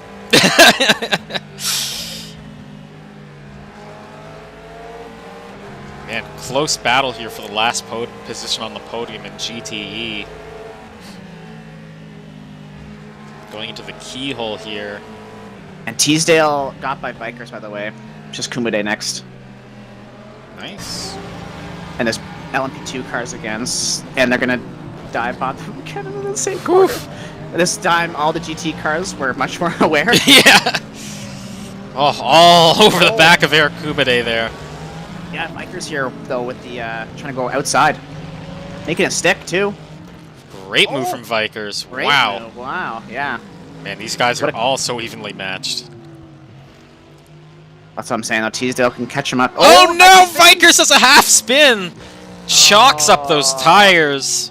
That's gonna be like 10 seconds lost there. Man, after such a great move though as well, that's tragic. Tragic. Tragedy. But man, this has been a great run from Teasdale, the AC Sim Sport Car. We will take you back to that fight with Zolst and Perez, who are also on top of each other. The GTE car's really having a go of it. Yeah. Get into Thunder Valley here. Yeah, Ericsson was 20 seconds ahead of Silvassi. Yeah. Oof. Ericsson put on a session like that as well in Portland. Ericsson really seems to excel at these sprint races. That's true, yeah. Ericsson does do much better in the sprint. See that MRTI LMP2 now splitting Perez and Zolst. If I was Zolst, I'd be using as much of this what drag me along, you know? Oof. Oh god. What's that gonna look like? Oh my goodness. Yeah, the LMP2 car is just being so brave. Yeah, that's a word for it. Yeah, I was gonna use another word, but I was. I think that's Farkas and Nikopon, or is that no? That's Coleman and Farkas, isn't it? I don't know who that is. Those are two. They're being bloody madmen. Yeah. Man, so much going on in this race. That was Farkas and Nikopon. Such good exits out of the first couple turns there. Yeah, exits is the key, though. Especially on a track like this where it's hard to pass. Exits are everything. Because Nikopon's all over Farkas, too. Yeah. We've got a DPI in hot pursuit. I think that's Sunveld. Not Silvassi, isn't it? That's Silvassi in hot pursuit there. Yeah, Sunveld and Mueller are racing each other right now. Yep. Silvassi's a lap ahead of these two. We're looking to lap them. There's two Sunvelds. There's he's Sunveld, and then there's one of the Corvettes is facing the wrong way. Sunveld, yep. Oh, there you go. Boston. Re-entering the track. He's being smart. He positions so he can see. Yeah. He's going again. Nice and safe. He's down to 12th now. Kumade has Teasdale all over the back of him right now. Yep. Hard to contract fighting all race. You have a fight with Zolst and Perez. The fight between Kumade and Teasdale. Tough fights all over the track. This looks like a good chance for Teasdale. Ah, I just messed up the exit there into Thunder Valley. I think Zolst is close to Perez as he could be going into the first braking zone, major ones. So let's see. Man, that Ferrari has good straight line speed. Yeah, good straight line speed. It's good in the corners. When it came out, they had to. Over. Yeah. Kumade coming into the finish line here. Wow. Oh, my guy's gonna go for it. Oh, they almost had contact. They do have contact. T-Steal's through. Little fender bumping. Yeah, can Kumade come back, use that straight line speed in the Corvette? Is Vikers already back up on the back of these two again? Yeah. Wow. These guys have lost a lot of time. Kumade half spits that. A little bit of skid there. That's not going to help at all. His teammate's going to be right on the back of him now. Wow. Yeah, that's like Zolsk keeps getting close to Perez, but on the straights, it's that same thing where like the straight line speed between the. Oh, I think. Oh, I thought he was Pitt maybe. I was correct. Yeah. That's Gonzalez in the pits now. Yeah, I was like, I hope that's a scheduled one. could be. It's about that time now. We are 37 minutes into the race. It's early for a GTE car. I know. Unless that's like a strategy call. Undercut, maybe. Maybe they think that the wears, maybe tire wear's just too bad. Yeah, it might be it. Because it is hard racing this right now. Yeah. And Teasdale's now slowly pulling away, it looks like, from Kumade. And let's see if Vikers and Kumade make a team decision to swap spots here to see if... You know? Yeah. I don't know. Still all over Perez. Teasdale's up to 5th, although that's... If Gazzola's not out of the pits soon, I think he's got damage, which would be tragic. Yeah, still in there. Great for the GRG squad. Yeah, Gazzola's definitely damaged. That's a long pit stop. That is unfortunate. Gazzola did so well to get that car on pole. Looked so domineering out front. Yep, definitely damaged that car. Pits.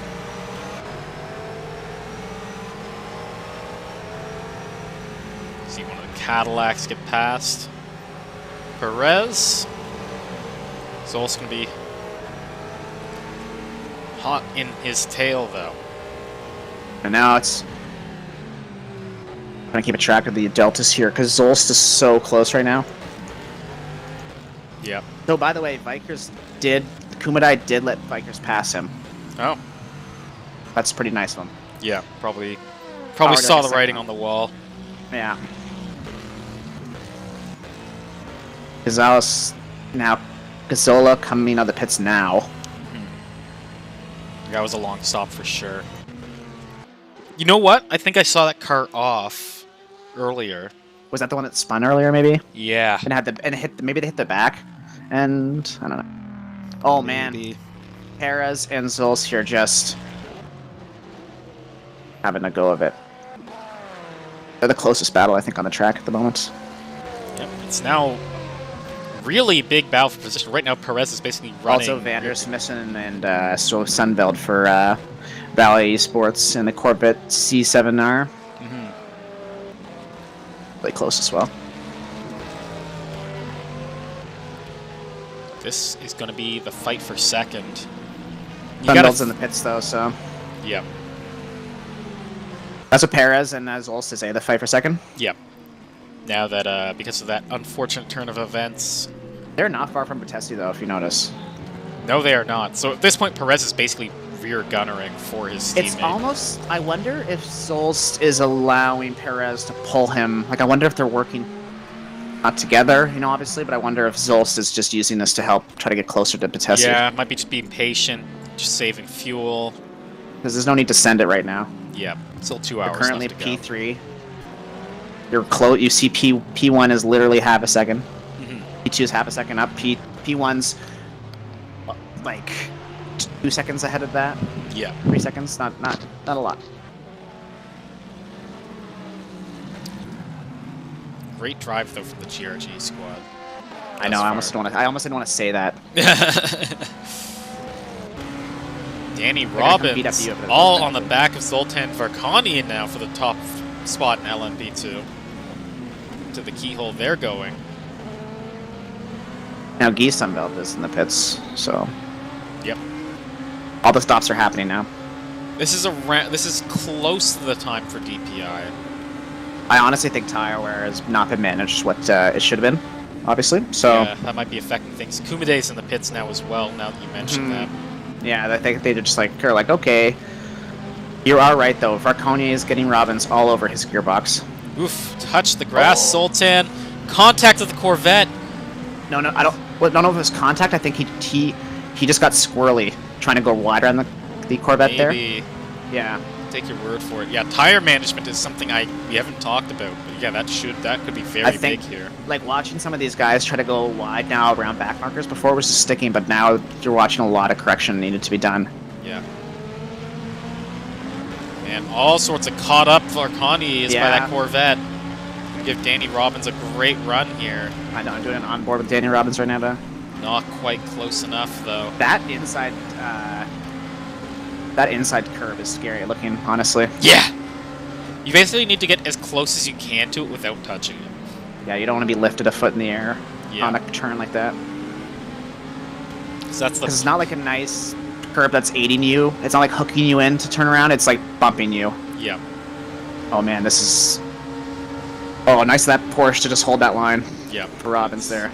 Right, that was pretty clutch. Oh, too Robbins wide, is too wide, all and Robbins is out of away. trouble. Yeah.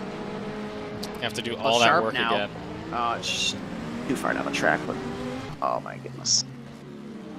The closest battle is Yagutsin probably to Bloomshine then, or Zolst on Paris still.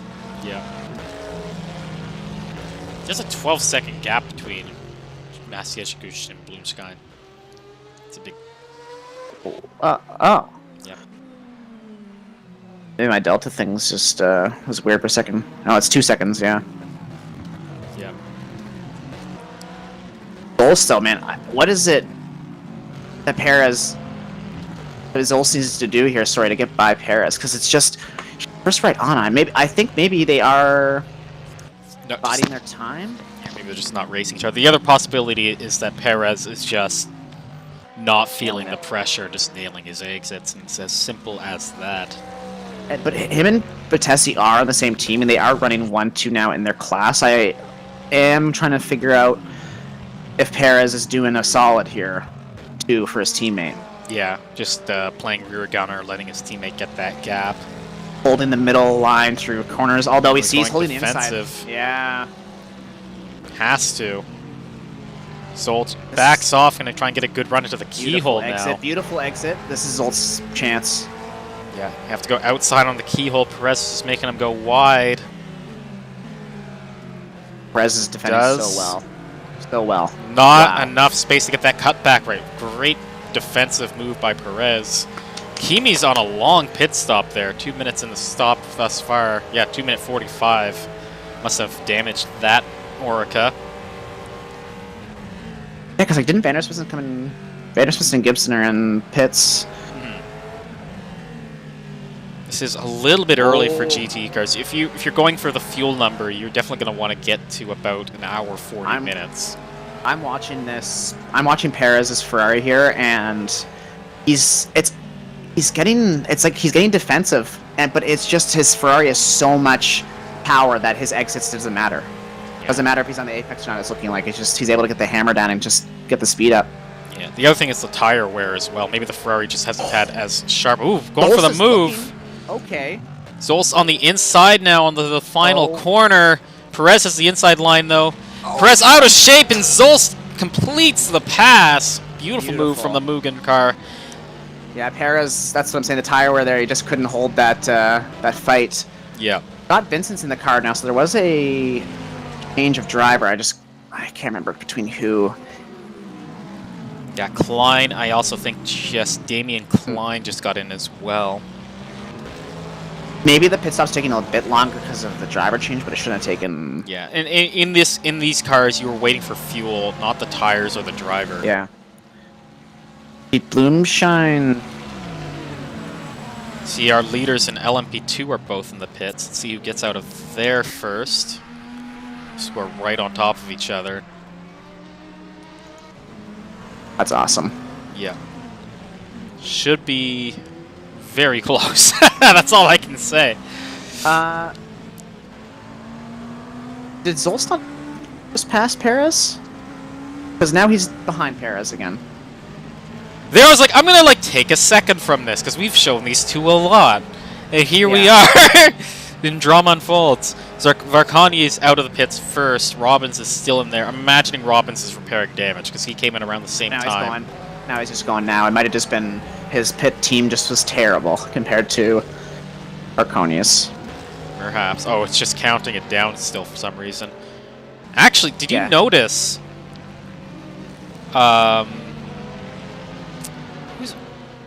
Is that?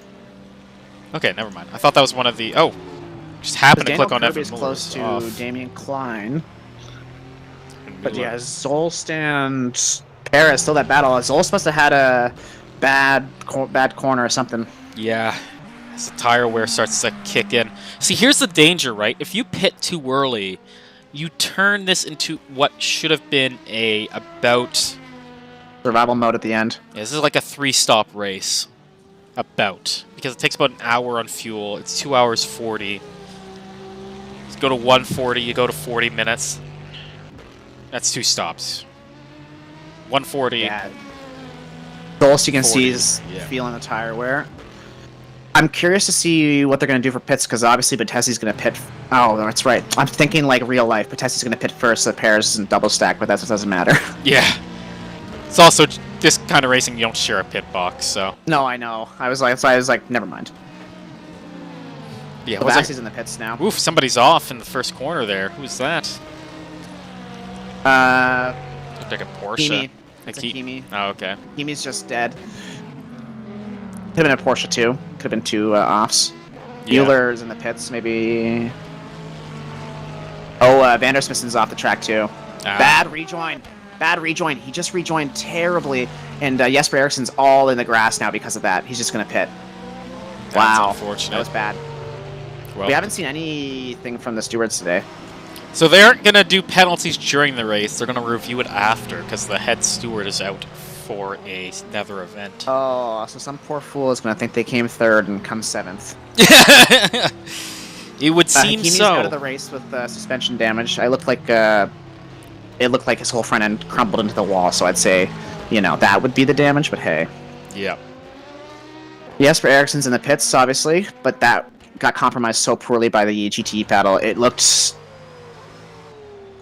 it's a racing incident maybe, but let's see what the stewards think. Yep. See, So Vassi's so far behind though. Yeah. Got Scott Vincent trying to catch Danny Robbins here. Yeah, and Zolz is still all over Perez. They will be glued to each other till the end of the race. You just see, wow. Vincent and Robbins are right. Yeah, traffic just really hurt Vincent's run there. Eriksson's still in the pits. Silvassi's coming around now and is going to come... Oh my goodness. Silvassi's coming down the start-finish line. Eriksson has just exited the pit lane. Here's the lead of the race. Right here, Eriksson has him. Eriksson has him. It's going to take a bit for Jesper Eriksson's tires to come up to temp 2. That Silvassi, really hurt Eriksson. just came out of the pits. Silvassi just came out of the pits. Silvassi just came out. Yes. Or Eriksson, sorry. Yeah, you're right. And Eriksson's had a big block up there, too. It's all over Silvassi here now, going into turn 4. It's one of the best passing zones on the track. Eriksson's going to go for it. Late on the brakes, dives in. Eriksson has the lead back. Ooh, makes a stick. Silvassi, big correction there, but still, wow. 2 turns, and Eriksson's back in the lead. Look at that. Absolutely flying in that Acura. Yeah. Gonna cut through the traffic as Eriksson does. Okay, trying to get far away from Silvassi. Yeah! Oh! Silvassi trying to keep up with him through the traffic. Eriksson's been very fortunate with that on his outlap. Man, that was a great outlap from Eriksson. Yeah. Cold tires, doesn't care. Eriksson's on the From charge. being almost tragedy to just no big deal. Yep. He purpled the last sector too. Whew. So impressive to see these DPIs cut through traffic. It is like watching them go on easy mode, and you know it's not easy. I tried going out yesterday. That battle they're cutting through is Zolst and Perez too. Yeah. Absolute classic of a battle between Zolst and Perez over second, man. Yeah, glued together the whole time. That's exciting. And you can you can actually see the leader in front of them too, going through turn 5. As I know, Batesi's right there. They're racing so quickly, and they're racing hard, but they're still keeping up with their leader. Oof, some contact between those 2 DPIs as we see Sol get caught out. Oof. Sol's almost hitting Sol. Now see an LMP2 cut by. So much going on right now. Yeah, in this well, race. this is the pit stops have just jumbled them all up again. Yeah. Perez and Zolst. Perez and Zolst are going down, like the GRG cars, Zolst going quite far into this fuel run. I don't know if Basila's pit. Yeah, they haven't come in yet, those top guys. Yeah. I noticed that too. Because you want to, as I said, you want to get to about 1 minute 40. If you can get to, I think 1 minute. Oh, contact! Max Chambers just gets hit with, just came together with somebody there, one of the Corvettes. And just spun around. It's going to hurt him. But yeah, you want to get to about... Your window is probably exactly at the 2-minute mark, but you want to get to 1 minute 40, because if you go at the 2-hour mark, you are going to be right on the edge on fuel, and your last run on tires is going to be hellish. If you can get to 1 minute 40, you are definitely safe on fuel. In your last run, you'll be able to go a little bit lower on the fuel load. And you'll have tires that aren't quite as dead for your final run as well, which will be great if you need to make up some hay. Eric Kumide on a bit of a recovery drive right now. Just on the back of Daniel Kirby in that RE Racing Porsche. Someone's off in the carousel, it looks like. Yep, it was Justin Vandersmissen. Oof. Man, he had such a great opening to this race, and it's just fallen apart since. I spoke too highly of him, I guess. The commentator's curse. Yeah, give him the commentator's curse. Sweet. That's Jaguchtin in front of Kirby, but Jaguchtin's a lap ahead. See Eric Kumide now trying to try and get around Daniel Kirby here. Not happening in the keyhole, at least. And then I think Jaguchtin... There's 3 of them there. It's Klein, Kirby, and Kumide. They're a train right now. Yeah. So Klein's going to have to get out of the way of Jaguchtin, but he doesn't have to get out of the way of Kirby. Exactly. See, Jaguchtin gets around there. Yellow in Sector 2. Who is that for? That is the Vandersmissen. Justin Vandersmissen off again. Major damage. Looks like he's reloaded. He needs to not be doing what he's doing. There we go. Yeah. He's struggling to get that car going. He's going to have to get moving fast. He's got a big pack of cars coming up behind him. Hopefully that car's not crabbing. That car is definitely That crabbing. car's in trouble. Yeah. Oh yeah, big time. Oh boy. That is not a part of the track you want a slow car. It's just going to be struggling to just keep that going properly. Code 80, who needs it? Who needs him? We aren't in the business of Code 80s here at the VISC. Its cautions are nothing. Farkas just passed Coleman. Coleman and Nice. Farkas having a serious battle here because of the back markers. So that's Not yet. Farkas is back. Oh, did you say Farkas got around Coleman? there. Yeah. So they're Okay. just battling here. Coleman got held up big time by that Porsche. Yep. Oh. It's working the other way though now. Coleman's going to get a good run on Farkas. Well, going for it. That was a little Breaking bit too ambitious. For the final podium spot here in LMP2. It's also a fight for 7th and 8th overall.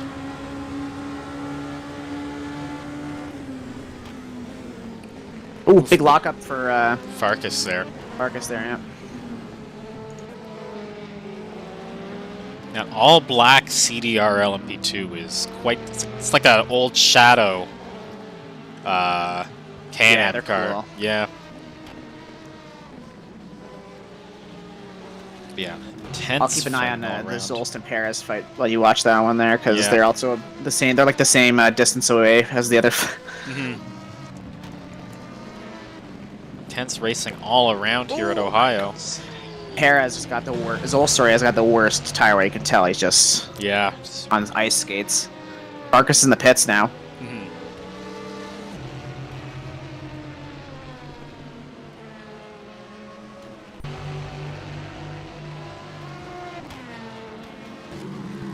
Nope. Alex is saying sorry I can't be there to direct the race. Still on Danish soil. Denmark's He's next Denmark stealing our race director. Not cool, guys. Not cool, Denmark. Not cool. Whew. Vikings tried it again, stealing more British people from their homeland. Yep. Woof! Big spin from one of the RE racing cars into the Shadow Realm that is China Beach. Stealing yet another Porsche for its evil ends. Was Daniel Kirby, was it? No, it was not Daniel Kirby. It was the other RE racing car. I don't remember who that was. Evan Mueller. Evan Mueller. No, it must have been Daniel Kirby because Evan Mueller's just getting there now. He's got Casey Soul behind him, Evan Mueller does, but that's a DPI. Evan Mueller is in a GTE car. Whole different kettle of fish, those two kinds of cars. Yeah, I'm looking at the closest battle on the track right now, and it looks like it's still the same old Trebek Zolt versus Ramiro Perez. E2 battle there, yep. Yep. But they're catching Patesi now, because Patesi's only like 3 seconds ahead of them off the track. Sort of been stable, that. Yeah? Yeah, it's been around 3 seconds the whole time. Wow, Zolis is close. Which suggests to me, like, if those two weren't fighting, they would individually probably have caught Perez by now. Yeah, they're quick. Sorry, Patesi. Patesi would caught, but not a hit against Patesi. He's leading the race. Like, it's you literally hard for to be pushing the hardest, you know, because it's nothing to base off of. Very true. Especially those who have been so respectful of each other. Yeah, exactly. It's, this is the worst kind of traffic to deal with. Is a GTE. When you're in GTE, and you have to get around another GTE car. Not fun. Not fun at all. See Patesi getting around. Zolis gets a major good exit into the last corner. Yeah. The carousel, you know, like, it's so good there. And then it's the rest of them that are just so evenly matched. Yeah. Give himself a bad exit there.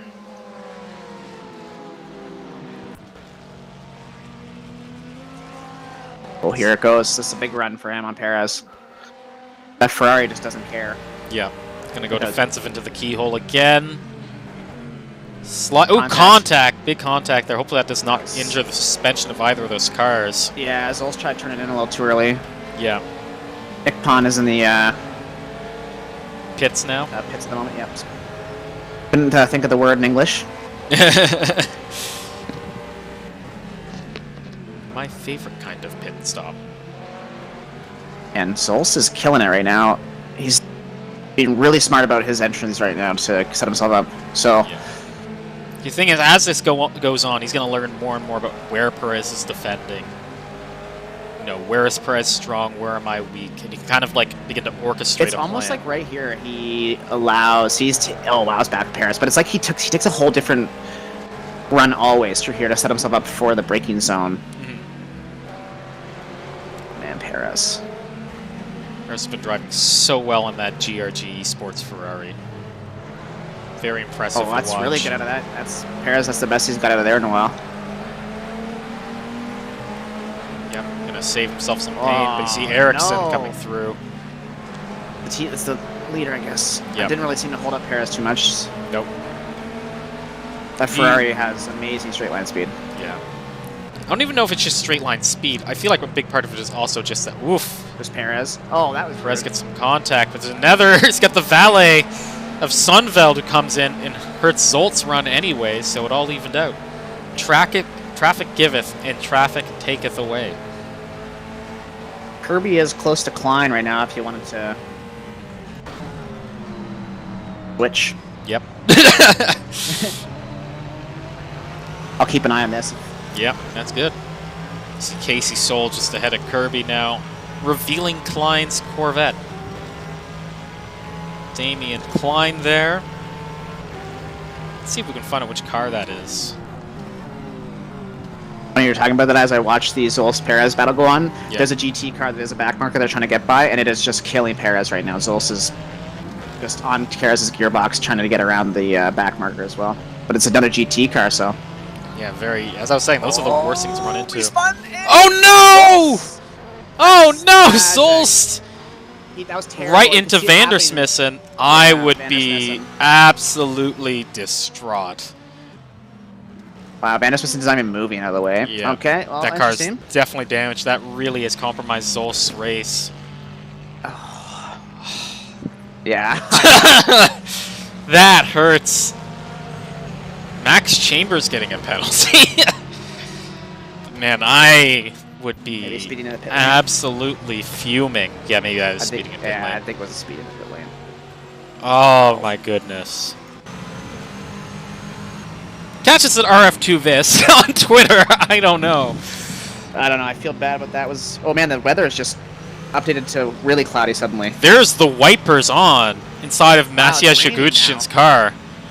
Everything goes into the air! Wait. Zols, I mean, who's in the pits? Can Zols... Oh no, can Zols probably didn't get Wets on in tires. time. Oh my god.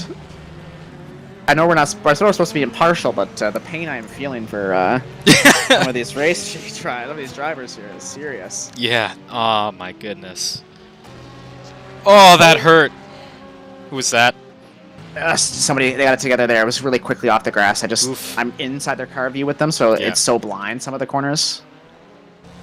Okay, so Wow, I the didn't rain think is- it was gonna rain. This is the first time we haven't talked about rain, and here we are having rain That's quite the early key. on. Don't talk about the rain, and the rain shall come. Wow, this is going to be real. This is like the halfway point of the race, and we just had I know not completely halfway, but like wow, that just. I'm on board with Perez to see what's going to go down because he's really catching up to Bettesi here. I know they're the same team. Chambers in the pits to serve the penalty. Yep. I am excited. So the weird thing is, does it even say it's gonna rain at Mid-Ohio? I don't remember it saying it's gonna rain. Now I'm like trying to like piece together information. Bettesi is struggling. Perez is really catching Bettesi right now. Yeah, this weather's gonna change everything about the situation because now it's like who's the best in changeable conditions, who can handle a greasy track better. Who's going to crash? Yeah, at this point that is a very real question as well. Everyone Who's has, gonna like, crash? Some people haven't pit for tires yet. Yeah, Like, they have the worst tire. Like their tires are already gone, and now it's raining. yeah. Perez can see Bettesi, the number on Bettesi's car. Where is the weather app? I have no idea. Because the weather forecast I have for the region says it shouldn't even be raining. Weather forecast. Still rain tomorrow. It's cold there, but it doesn't mean much. Oh yeah, it does say it's raining. Yeah, it does say it's rain. Ooh. Rain 2 millimeters. Yeah, it's gonna be enough rain just to make these poor guys have to change tires. Yeah, just long enough to make them think about it. Wow, Bettesi's really catching up to his teammate there. Zolz is Jaguch- all over the back of Teasdale now. Zolz is trying to catch back up because that was just Yeah. tragedy. A Jagutin story you're going on. Oh, just saying Maciej Jaguchtin is in the pits. I wonder if he's going to put on wets. I know, it doesn't look like they need it as of yet, but Yeah. they're going to need it, I don't know, in like 2 laps here. Zol's trying to get some traffic out of the way. That wasn't got that traffic, that was Teasdale. just a straight up pass on Teasdale for position. Yeah. He does maybe let him go, just no use fighting. Yeah. It's also going to mess up the strategy a lot, because it didn't seem like Zols was in the pits too long. It doesn't look too wet on the track at the moment. Yeah, and it's not even a really, you don't see any, like, crow tails coming off the car, so that means the track's not really wet yet. It's But it greasy, is. but not wet. Rain. But it is definitely raining. Woof! Zols on a tear now. Yeah, I'd be upset if I was him. Yeah, got quite a gap, though, to make up to Busilla, though. 20 seconds of Vandersmithson's, work. pitting Oh, forever okay. still, obviously, because that's some he's really bad damage in the car. Mhm. Man, he had such a good opening charge in this race, and it's just slowly falling apart. Some people have switched to wet tires and intermediates. It looks like Jurgensen and Vandersmithson are going wets. I think it's going to And- be... Gazzola is gone intermediates. I don't know what... It looks like Sunbelt's in intermediates too. I don't know what the purple tire is, but Teasdale's on that. It might be a softer compound or maybe a hard tire. I don't know.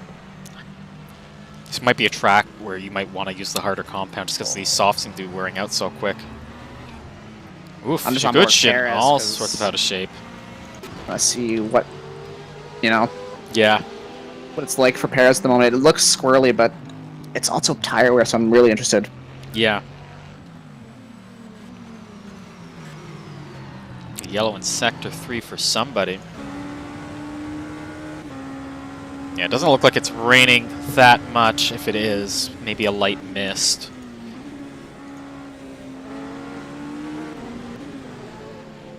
Yeah, it didn't seem like we were slated for too much rain. As you see, Aiden Coleman All kinds of out of shape in front of Farkas, who's starting to catch up to him. All the way through. Wow, he's really caught up. He's right on the back of him now going through Thunder Valley. Out of the S's. Yeah, wow. Farkas is... Maybe he was one of the Sector 3 issue last time? I don't know. Maybe. Oof, one of the RE Racing Porsches is off into the carousel. Won't affect this fight too much. Farkas is trying to find a way around Coleman in that seat, that black CDR Orica. The track's starting to look slicker now, but still not wet. Yeah, I don't think it will rain enough for it to get really wet. I think it's just like a passing bit of rain. He's gonna fall into the line behind that Porsche, that GTE there. So the grip is so bad there. Yep, that's Teasdale. Right, Farkas just got around. Really allowed Coleman to get it farther up the track there. Yep, that really worked in Coleman's favor.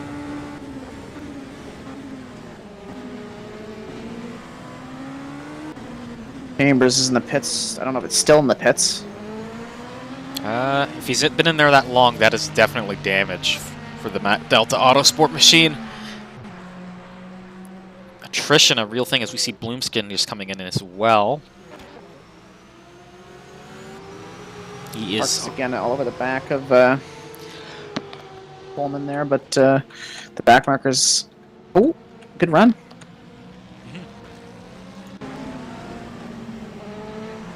So as we sit, Jesper Eriksson still out front in DPI, as it's been since the start. Zoltan Verkani has taken over the lead in LMP2 from Danny Robbins.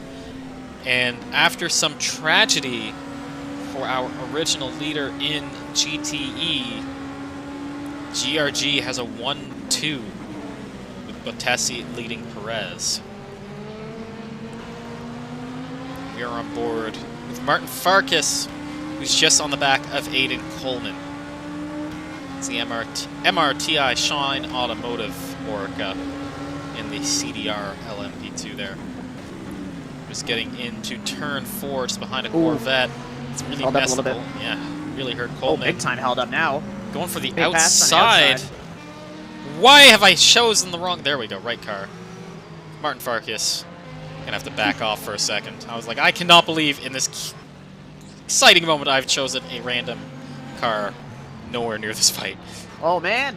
That really hurt Coleman. Wow. And Farkas has got it. Move. He saw that the they saw that the GT car was going to go wide to let them go through, but Coleman was already going wide. Got caught out. Traffic giveth and traffic taketh away.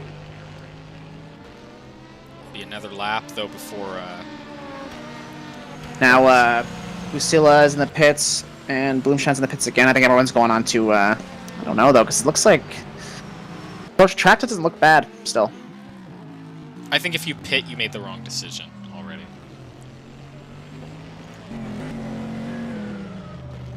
There's no way it's raining enough to justify in even intermediates. Annoying. That's all. It's just annoying rain. Yeah. Like, I think if you've chosen intermediates, you've made a big mistake already. Maybe Busilla went on intermediates. Like a light sprinkling. So you know who that really like helps? Sunbelt for Valley Esports is on intermediates, but I think he's in the pits. They're going to change back. So you know how this really has all helped? The most, it seems. Who? Tommy Teasdale's 4th and closing in on Probe Exalt. This is like one of the most amazing runs from the AC Simsport team we have seen. This has just been an amazing drive in that Porsche. He's taken yeah, if he can catch Probe Exalt and get a podium. As much as my heart hurts for Probe Exalt, for even not fighting Perez right now, that would still be pretty impressive from Teasdale, who's actually going into the pits now, so we'll see where he cycles out. Probably fall down the order a bit. They'll be down to where Busilla comes out.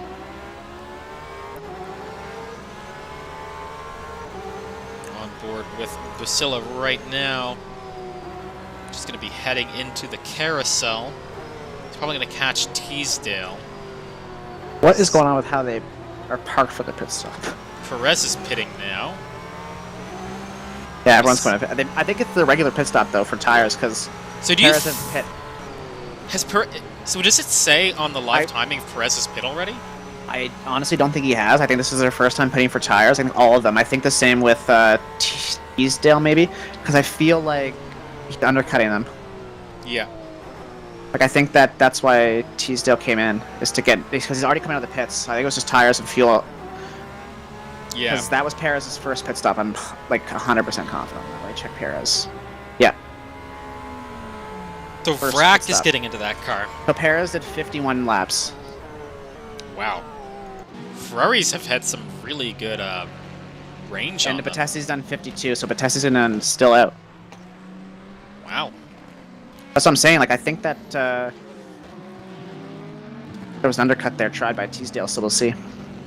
Yeah, great work. Oh no, Julian Vrac is off. Julian Vrac threw it away. Barely avoids the wall. Wow. That's not good. That's not a good look on you. No. So Zoldt is in second.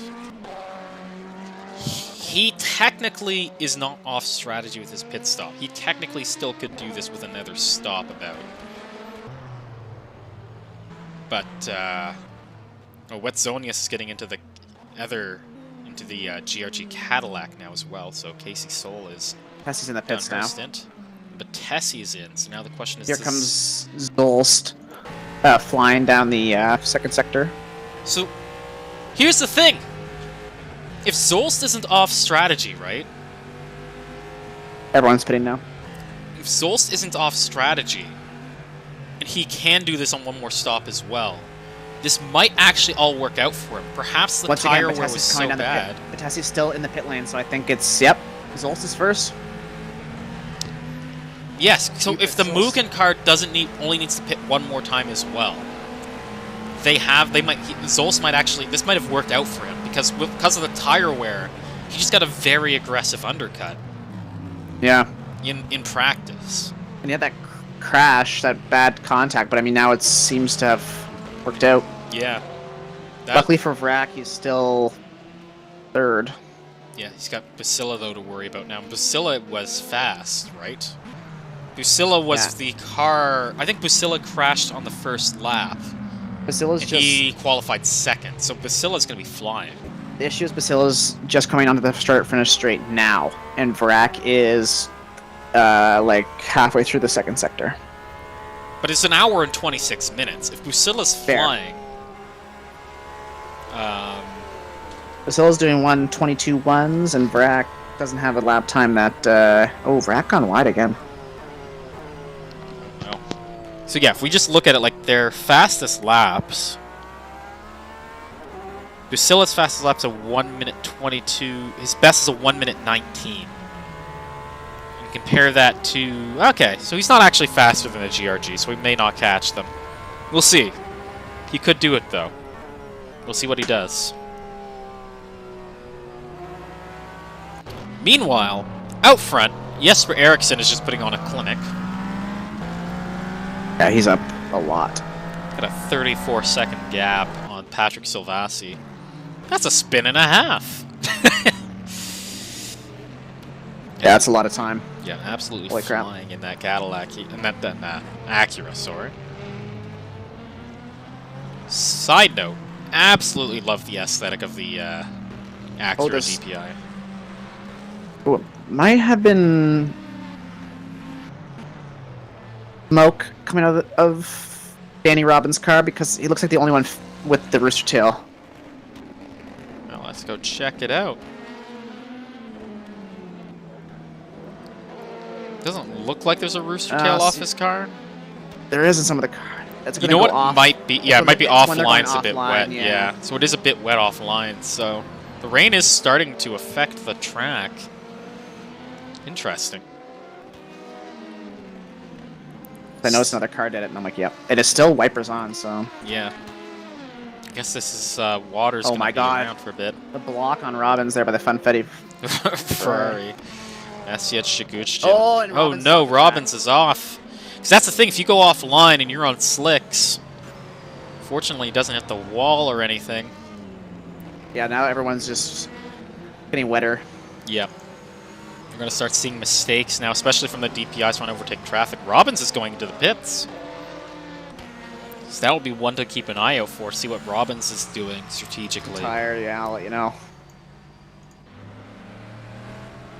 Robbins was only 36 for the first stint. That was only 23 laps into their second stint. Yeah. Got tire change for sure. So Ezio Gazzola was on pole in GTE, had some tragedy earlier on. He's up to 5th now. About a minute behind Zolt, 9 seconds behind Basila. So he's definitely going to be looking to try and get around Basila. Oh. It's about a second a lap faster right now than the Porsche. People are pitting now for tires. It's all... Yeah, we're getting into about second stop time for the LMP2s. Like, scheduled second stops.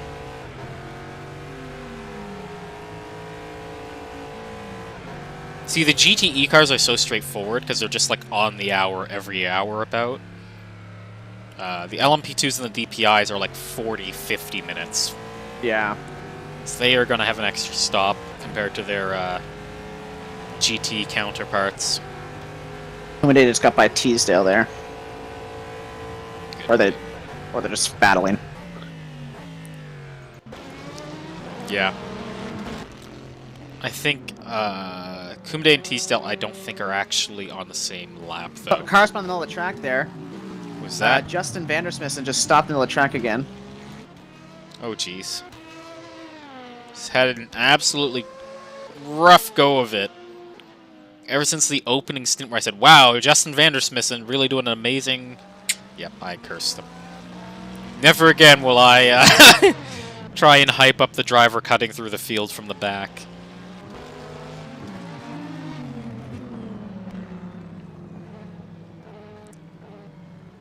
He's going through the carousel there. Nice and tidy. Nobody's hurt. We're all better for it. For now. I suppose that's true. So Michael Rizdasa is actually in the Funfetti Ferrari Now he is, yeah. Took over from Maciej Jaguchin.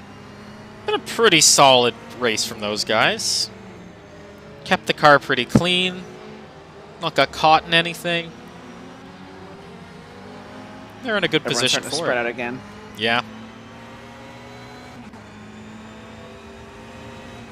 Except for Teasdale and Kumade, but... Yeah. Man, DPI field, though, is spread out. Yeah, a lot.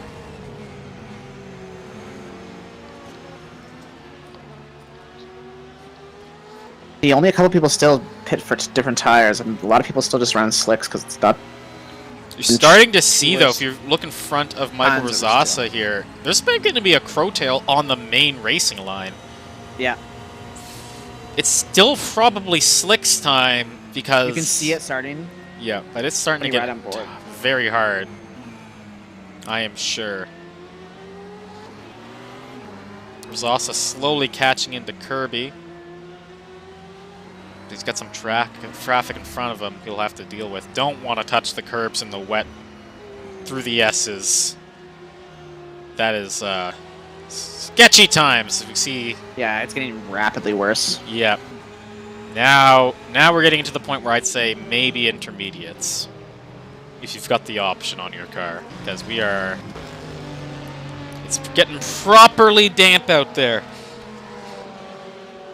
Starting to be a bit of crowtails. Starting to see the trails on the dry line. It's getting wet. It is getting wet, kids. Whew.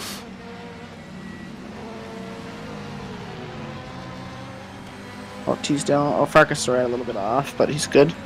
It's that trying to make sure you have a good braking zone, but then it's so getting wet on the track, it's going to be hard to figure out where the heck that is. So Ezio Gazzola just ahead of Tommy Teasdale here. Only 4 seconds between the two of them. See, that's the Mugen DPI that is off. That's the Cadillac of Silvassi. So second place had an off there just before Thunder Valley.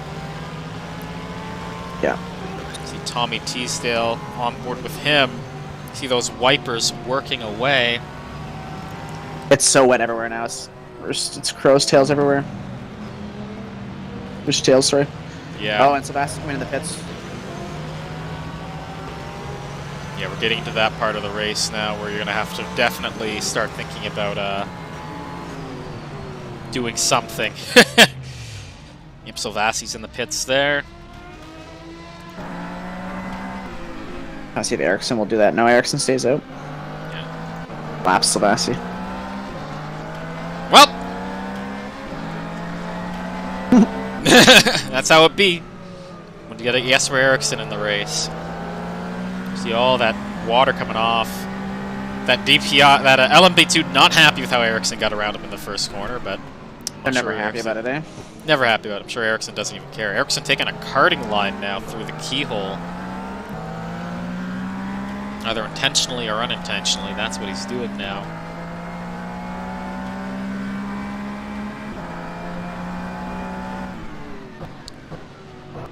Phew. That's such a... Oh! Is that sort of... Yeah, Eriksson just took out one of the Porsches. Yeah, Daniel Kirby. Daniel Kirby. Probably not going to appreciate that. I wonder if there will be a post-race penalty for Eriksson for that. That car is definitely damaged. Using a really good... bad, really bad front damage, yeah. Using a good fight with Michael Rosasa. Oh, man, he smoked him, that. too. Yeah. Watching I'm watching the replay on the stream, I'm like, wow. I was like, wait, what is that? What was that sound? Yeah, I would not be happy if I was him. Everyone's going on to wetter tires now. Yeah.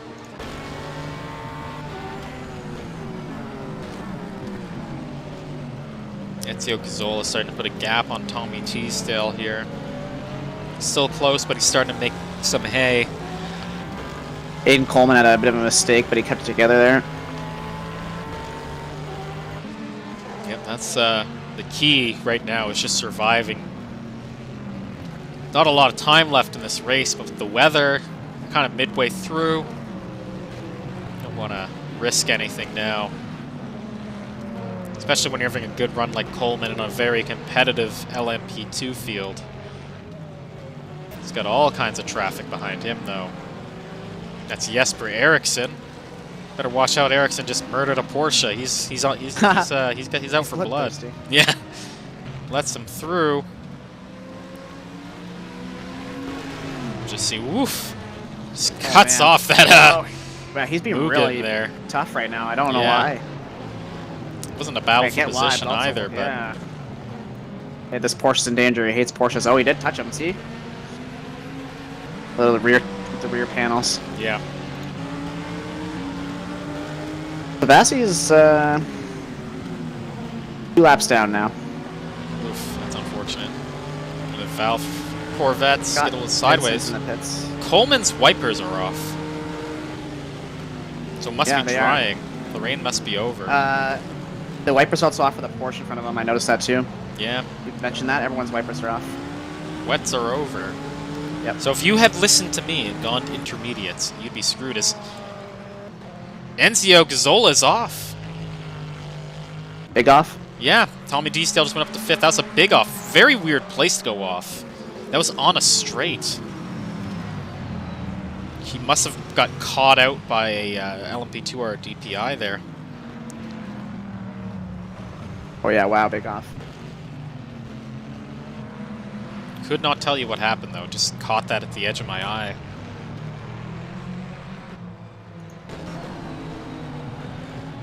Jesper Eriksson being absolutely ruthless as he pushes himself through the field. Yeah! It's a no prisoners attitude from Eriksson right now. Ooh, get up the way. You gotta be aggressive, but you also gotta not die, as Batesi overtakes Zolt. Is that on track? It was! Coleman's off the track right now, not terribly. what Zonas had a little bit of an off as well. Batessi, Zolt's in the pits. Yeah, Zolt just went to the pits, though, but Batessi got him on track. I wonder if Zolt had a big off there then. Well, Batessi was first. No, Zolt was leading for a bit. Because of the pit strategy. Yeah. And this really they're both hurts. on the same tire, so I don't know. Oh, maybe Zolt because he'll pit so early. Maybe this is his second pit stop, and I wonder if he can go all the way to the end. But still, He can't go to. This would be really. That's really pushing an hour and 14 minutes. I think Zolt hit something. Because you would not want to pit yet. You would want to go the next 14 minutes if you had the fuel. So either the strategy didn't work out for Zolt, or he hit something. And given that he went off and then Batessi caught him on track, I think Zolt hit something. I'm keeping an eye. Yeah.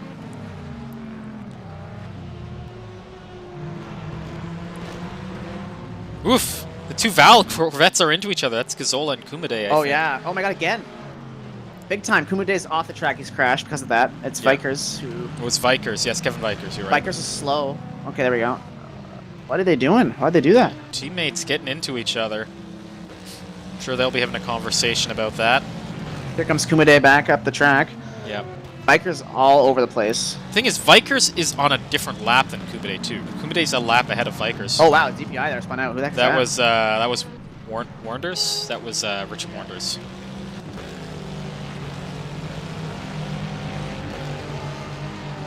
Zol's still in the pits now. He's been dropped all the way down the field. Definitely so tragedy hit there. something there, yeah. It's unfortunate because that could have worked his way, but... Razasa's caught all the way back up down to Kumade because of that. Yep. It's just going to be a straight... Wow, 3 wide here. Wow. Yeah. Let's see if Razasa can capitalize on this. Zol's still in the pits, by the way. I don't know what's up there. Yeah, that's a long pit stop. He definitely... Something's very broken on that car. Yeah, the only reason they need to use the wipers is for spray. And they're using it just like a click to get the spray out of the face for a second, you know? Whew! Yeah, wow. That RF2 HUD he's going for it. Yeah, Kubide around. That's a lapped car, though. They're trying to get around. Oh! What?! What just happened?! Was that Vrak or Batessi? That's Bikers. No? Yeah, who was that? So it's definitely one of the GRGs. Batessi. That's Batessi. Oh my god, the leader. The leader, part of a massive accident there. Out of turn 5. Oh my god. Top of the hill. Let's see. It's grabbing. The Corvette? I mean, sorry, the Ferrari? No, Batessi's grabbing. Yep. Wow. Oh my god. See one of the Vals. Oh my god, everyone's all over the place there. What the heck was that he just drove through? That's Kumade and the Funfetti there. I don't know. Oh my god. Wow. So Batessi's in the pits. Vrak now is the leader. Yeah. So here we go. GRG. Number 75 takes over from the 57 in the GRG camp. That could put Basila back up to second. Might even well do so, because that's going to be a long pit stop for Batessi. A lot of damage on that Ferrari. Thoughts and prayers to the GRG team. And then suddenly, the AC SimSport Porsche could be looking at a podium. Oh my god, you're right. Yeah. Oh, there you go. He's P2. And now Teasdale coming around the track, but Tessie's still in there. So Teasdale's coming around to the third sector here. Yeah, just getting into Thunder Valley here. I think Batessi's going to be in there long enough that Teasdale's going to catch him. We'll see. You never know with damage. I don't know what to think of that, because everyone's on different tires all over the place now. So Batessi's now leaving the pits. Okay, so it's Teasdale's going to be close. still... It's just going through the last corner complex there, so Batessi's clear. Batessi's away, yeah. So Batessi's P3. Yeah. Oh my. It's going to be a tough fight now. The fight for third is really on in this last hour. So Batessi going to be marginal on fuel to go to the end. So he might be third overall now, but if... Brack from being a 0 at the start of his run to being a hero. Yeah. He's going to look... right away. Yeah. It's going to look okay for Batessi for a second. And then it's going to all go away in the last 10 minutes, I bet, because he's going to have to pit again for fuel. And who knows how the tires are after... Oh, I guess yeah, but that damage was... I don't know if he preferred tires or if he only did the damage. Just gonna watch him go around right now, and I'm trying to figure out if he's still. Yeah, you might. The things you might. Once you've done that, you might as well get the tires and the full fuel load. But the thing is, he's gonna have to pit one more time, and everyone else is gonna have to pit one more time. If he'd had that accident 10 minutes later, he probably would have been fine. Never know though. He might just have enough fuel. Just to be needs marginal. to remember that his teammate's P1, he's P3. This is amazing for the team so far. Yeah, that is. If he very keeps true. doing consistency, he'll be up there. But that was exciting. Holy crap! Yeah. Like because we were both on board with the other guys, and then we came over that bridge, and then he's just sitting there facing the wrong way. Yeah. I was like, oh my god, what is that? But here we go. Ezio Gazzola trying to catch Tommy Teasdale. Gazzola heading off and was ahead of Teasdale. Now he's behind him. And I want to try and get a position back. Gazzola was on pole at the start of this race. So you see Teasdale getting past one of the AC SimSport Porsches. Handling GTE traffic as a GTE car, always a exciting experience, we'll say. Yeah.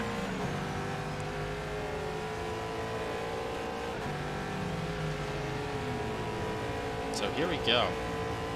Just past the front stretch into turn 4. China Beach, where it's many a soul has been claimed, through turn 5, where we just saw that massive accident that took Batesi out from the lead. Turn 6, and now we're into the S's under the Miller Light Bridge there. Seen all sorts of chaos through this section as well. Very tough for the DPIs to deal with traffic. Now here we are from turn 9 into Thunder Valley, through the quick turn 10 into turn 11. Whoa! That's one of the Ferraris without a wheel! That's one of the GRG Ferraris. Who was that? Who was that? It's not. It's not Varak. It's not Barak. That's It's Batesi. It has no wing. Oh my goodness. This has just gone from bad to worse. I cannot believe it. That's going to take Batesi way back. Catches Jesper Eriksson entering the pits there as well. That seems to be... Eriksson to have one more stop after this for sure. But Batesi, oh, he spun in the pit lane too. Oh no. Ah. Cannot believe that happened. That is rough. This is honestly just needed to run a nice pace. Ericsson's pitting too. Yeah. That's probably Gives scheduled. Savassi a chance to. Oh my god! I'm watching. My cat distracted me, which is. So I missed Oh the. no! I missed Ezio your Gonzalez pain is of watching off. him. Oh my goodness. Ezio Gonzalo off there. He's not too damaged though. No, but I kept it together. that's gonna give Tommy Teasdale some breathing room. So Vrak, Basila. Now Teasdale's the two Porsches that we were killing at the start, then struggled. Now back up to podium positions. So Yeah. I am excited. What a great drive from Teasdale though. A lot of tragedy in front of him to get him there, but he's also Good on Vrak for having that moment of stress there at the start of his run, and now just putting it together and you know just making it stick. Yeah. He got it out of the way, and he made sure it didn't have any consequences. Kumade is all over Kirby. That's a little battle there. Yep. That's CRE Racing Porsche. On board. It's so dry on the track right now that it's almost like you never should have pit for inners. Yeah. You just held it out and had a couple slow laps with the slicks, you know? Yeah. I'm sure the teams probably had someone running the weather past them to say, don't do it. That was shocking, though. I don't think anybody was ready for that. It was just like overcast, full send of the weather. Yeah. To you, And then it was Case like that. Master, Case Mster. Whoa! Oh! What was that? He hit the wall. He went Kumade way too Way wide. too wide and hit the outer wall. That is going to be... Yeah, that car is definitely damaged. Oh, You can it's see he's slisting. fighting. Yeah, crapping already. Oh my god. That was so bad. Yeah. But yes. Man, that's like a Carlos Sainz there at... Oh my god, yeah, like Carlos Kumade's Sainz at the... At Russia there, he took the Yeah. exit and he thought he had it and he just... Yeah. Yeah, I think Kumade's Kumade. all damaged. Yeah, that's going to be the end. Tessie, of by the run way, for is him. still in the pits. Yeah, well, he was basically, I think they're replacing the entire suspension on that car. Entire front suspension. That's going to be a long stop. That would be just Wow, That car might it's fall funny. out of I the tell top us 10. to look at. I tell us just to jump to Kumide to look, Yeah. see how it's going, and then all that. Yeah, that's gonna be that's gonna be a decent stop from Kumide as well. At least with Kumide. Then again, I guess Batessi's been in the pits so long. Who was that? Someone just went off the track there. It was one of the... Been Nick Pon. Yeah, he might have just went wide, though. He's a lot of damage on the front of his car. The arrow must be all messed up. Yeah. Oof, Nick Pon, all kinds of dirt tracking that Orca there. Keeps it together, though. That's what matters. But yes, sorry. Case Master. Yes, the reason there is no Code 80s. Not in my control. If I was the race director, I'm sure there would be Code 80s. But, And penalties. yeah, unfortunately, our fearless leader, Alex, is Oh, China Beach claiming another victim. Alex is in Denmark. And that would... What? Nick Pon just... DNF'd. He just said, I'm done! I'm gone! Yep. China Rage Beach claiming another soul. Yes, if Alex were here, we'd probably have it, but we don't have the regular crew in handling race direction. That's why there isn't pit stop. There isn't going to be penalties addressed in the race. They're going to be addressed post-race. Yeah, that's where we're at. Oh man, someone spun around there too. It was Warnders in 5th there. I spun on the carousel. Yeah. And Danny coming together with somebody there. Man, this is people need to just be calm. As we see, tragically, the second GRG car is out of the top 10. Kumide is in the pits, but Patessi's not even in the car anymore. Yeah. Must have just... Don Bassell is, and Don Bassell's just crashed heavily into the wall. Big spin, crashed. Oh, yeah. Wait, there's a... missing a wheel. Don Bassell jumping the car for Patessi. He has crashed. He is now missing his front left wheel. Oh, it's been a rough race for this 57 squad. The first stint was so flawless. Such a flawless, uneventful first stint, and now it's just falling apart here on the back hour and a half of this race. And there's smoke coming all over the back of that car, too. I think he's offline. Oh, he's going to spin off into China Beach. China Beach claiming yet another victim. This time for good. The 57 GRG car. He's out of the race. Oh. You got a feel for that entire team there. Absolutely tragic.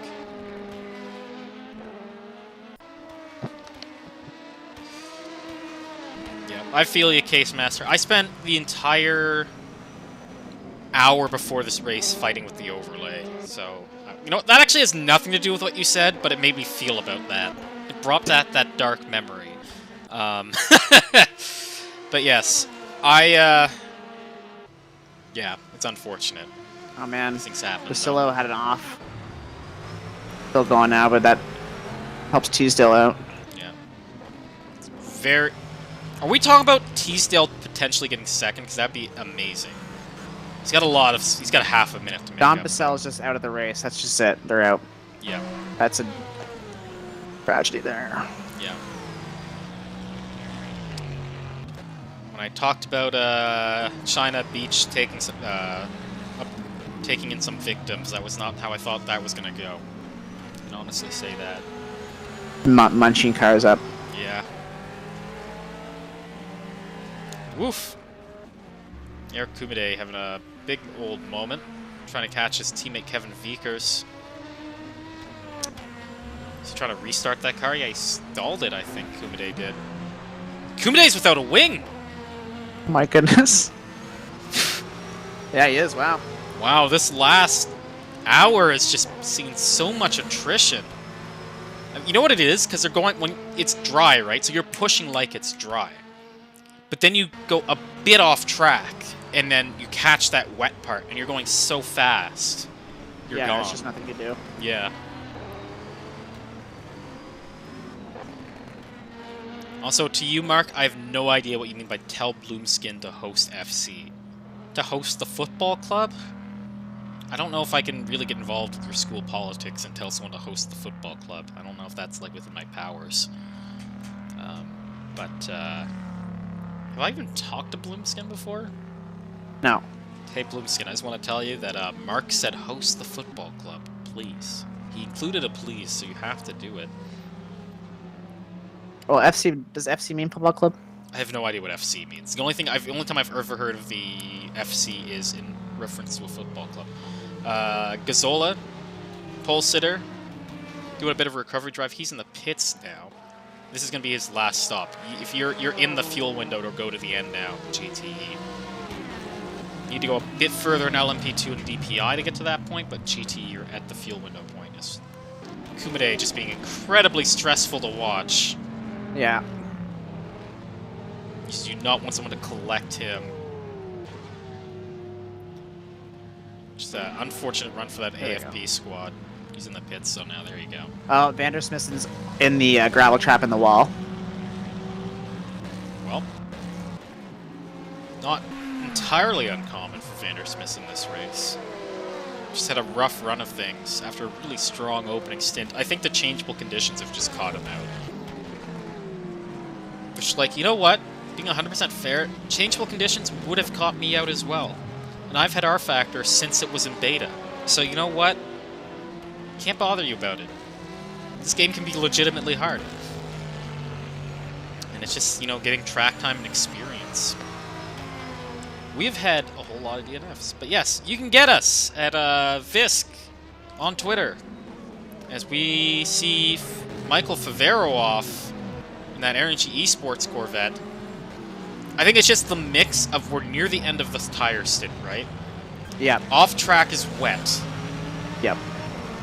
It's just like a combination of all the possible worst ways things could go. So we see Favero way off. Favero taking the Enlightened line to the pits. Well, we have someone from GRG who's looking to see if they can get an interview. Oh, yeah, You'd want to have him on. Yeah, let's go for it. Carry him on in! And we got a lot of slow cars on the track right now. Oh, yeah.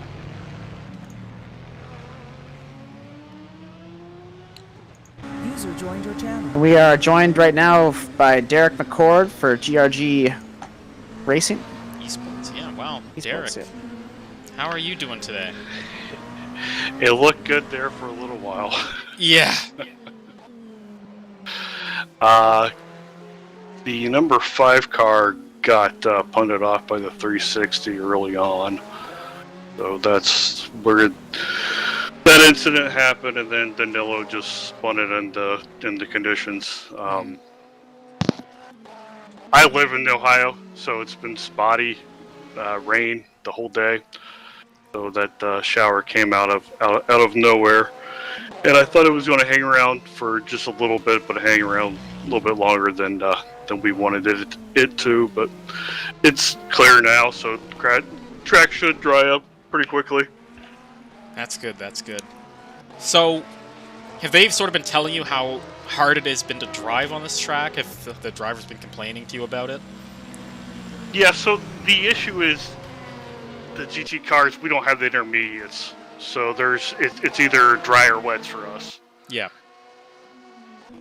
And with that being said, you know, the GT cars luckily, you know, are supposed to stay to the racing line. Mm-hmm. And the prototypes are the ones that have to go offline to pass us.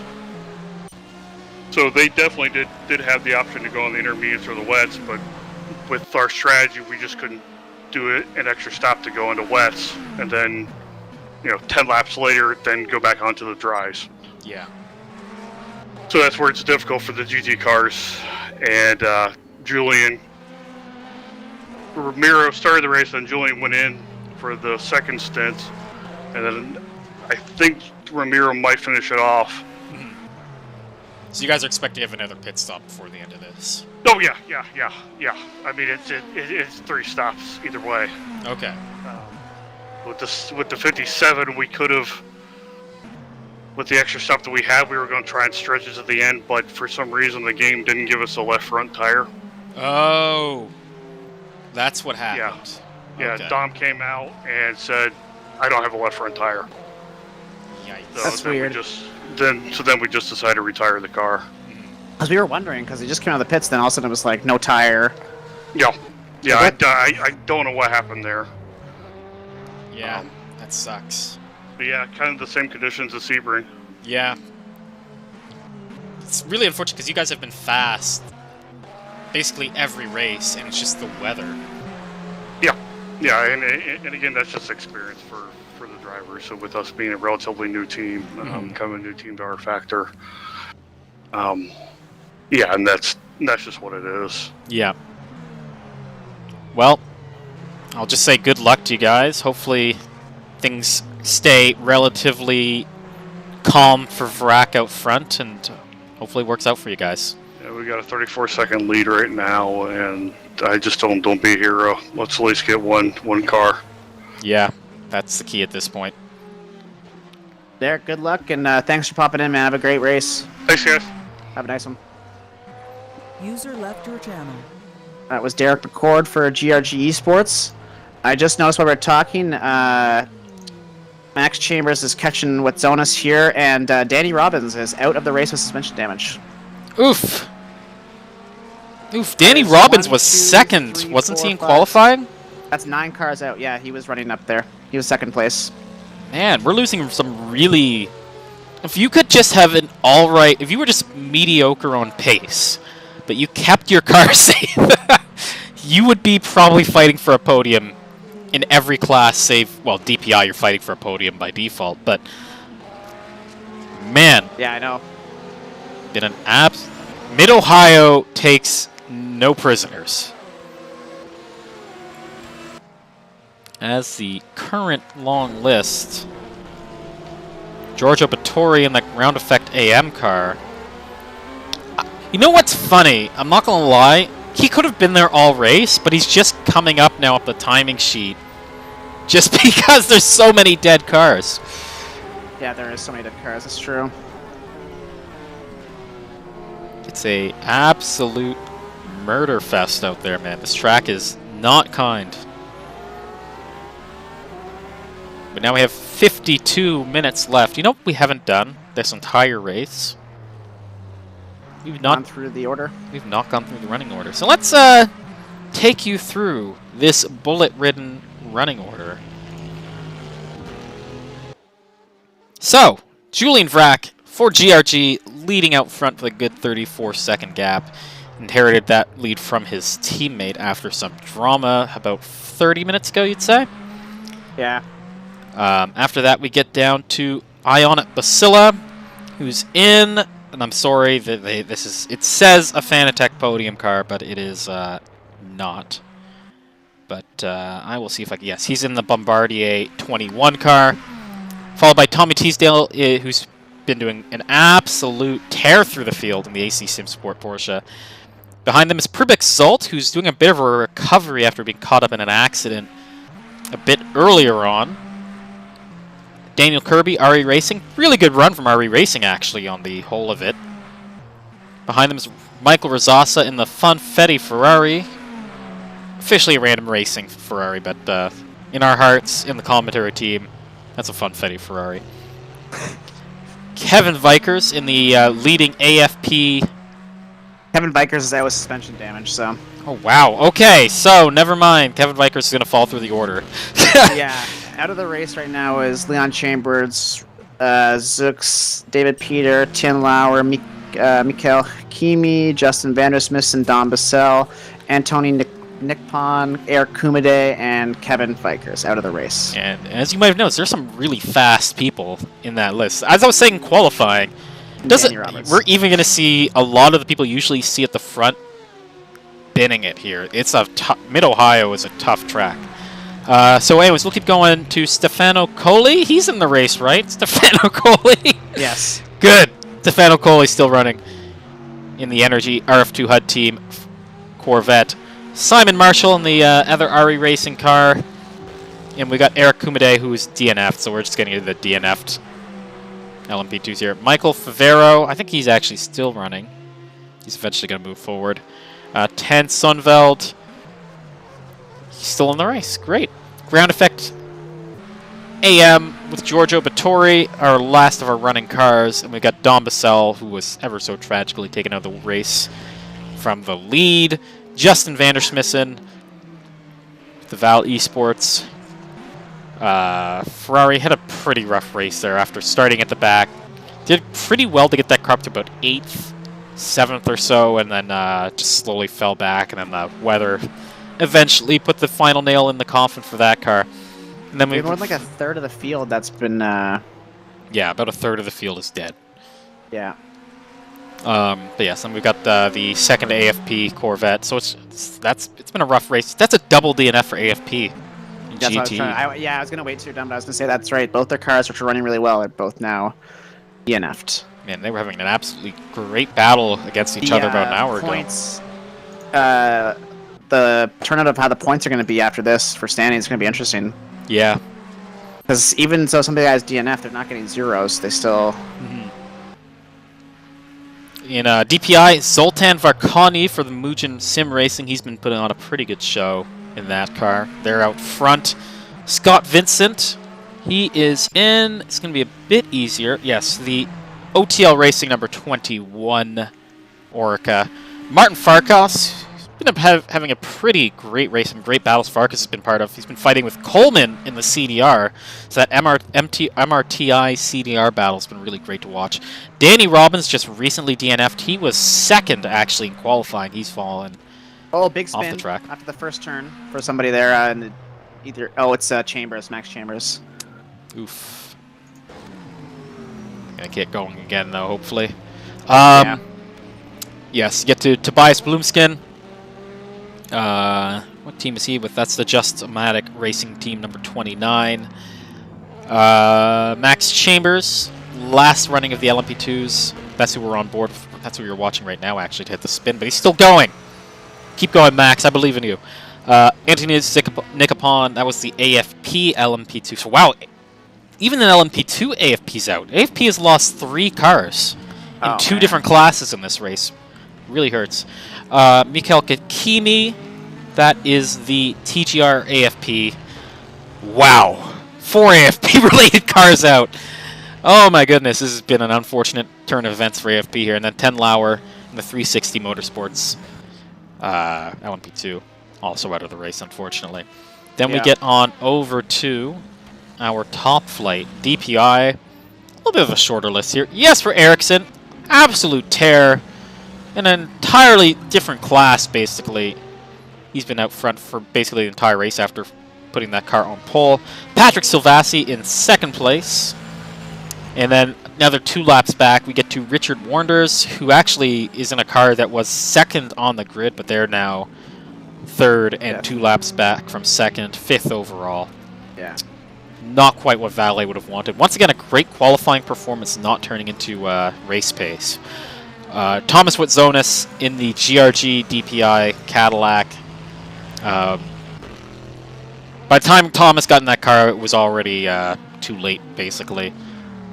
And not that Sol was out of position of her own volition. That was definitely an accident she was caught up in, not her fault. And that is the order as we stand. The only part of the field that has not had any retirements. DPI. Wow. So, yeah. For them. So that's pretty... There's so many cars not in the race. I know! To me, still, if we had driver of the day in VISC, which I don't know if we do. I don't think we do. But I got to choose one. Definitely would give that a commentator's choice. Commentator's choice, we'll say. Tommy Teasdale. Just been a great race from Tommy Teasdale. Kept that Porsche pretty clean. Stayed out of trouble. I'm going to knock on every piece of wood in my room in the name of preserving Tommy Teasdale's life at this point, because this track has... And he's off. Okay. I believe in you, Tommy. He's got a little bit of work to do if he's going to catch Ionet Basila before the race ends, but third place... Has Kirby caught up to Zolst, or...? They had different laps even? Different laps, yeah. So he might have, but he's got a lap to make up after that.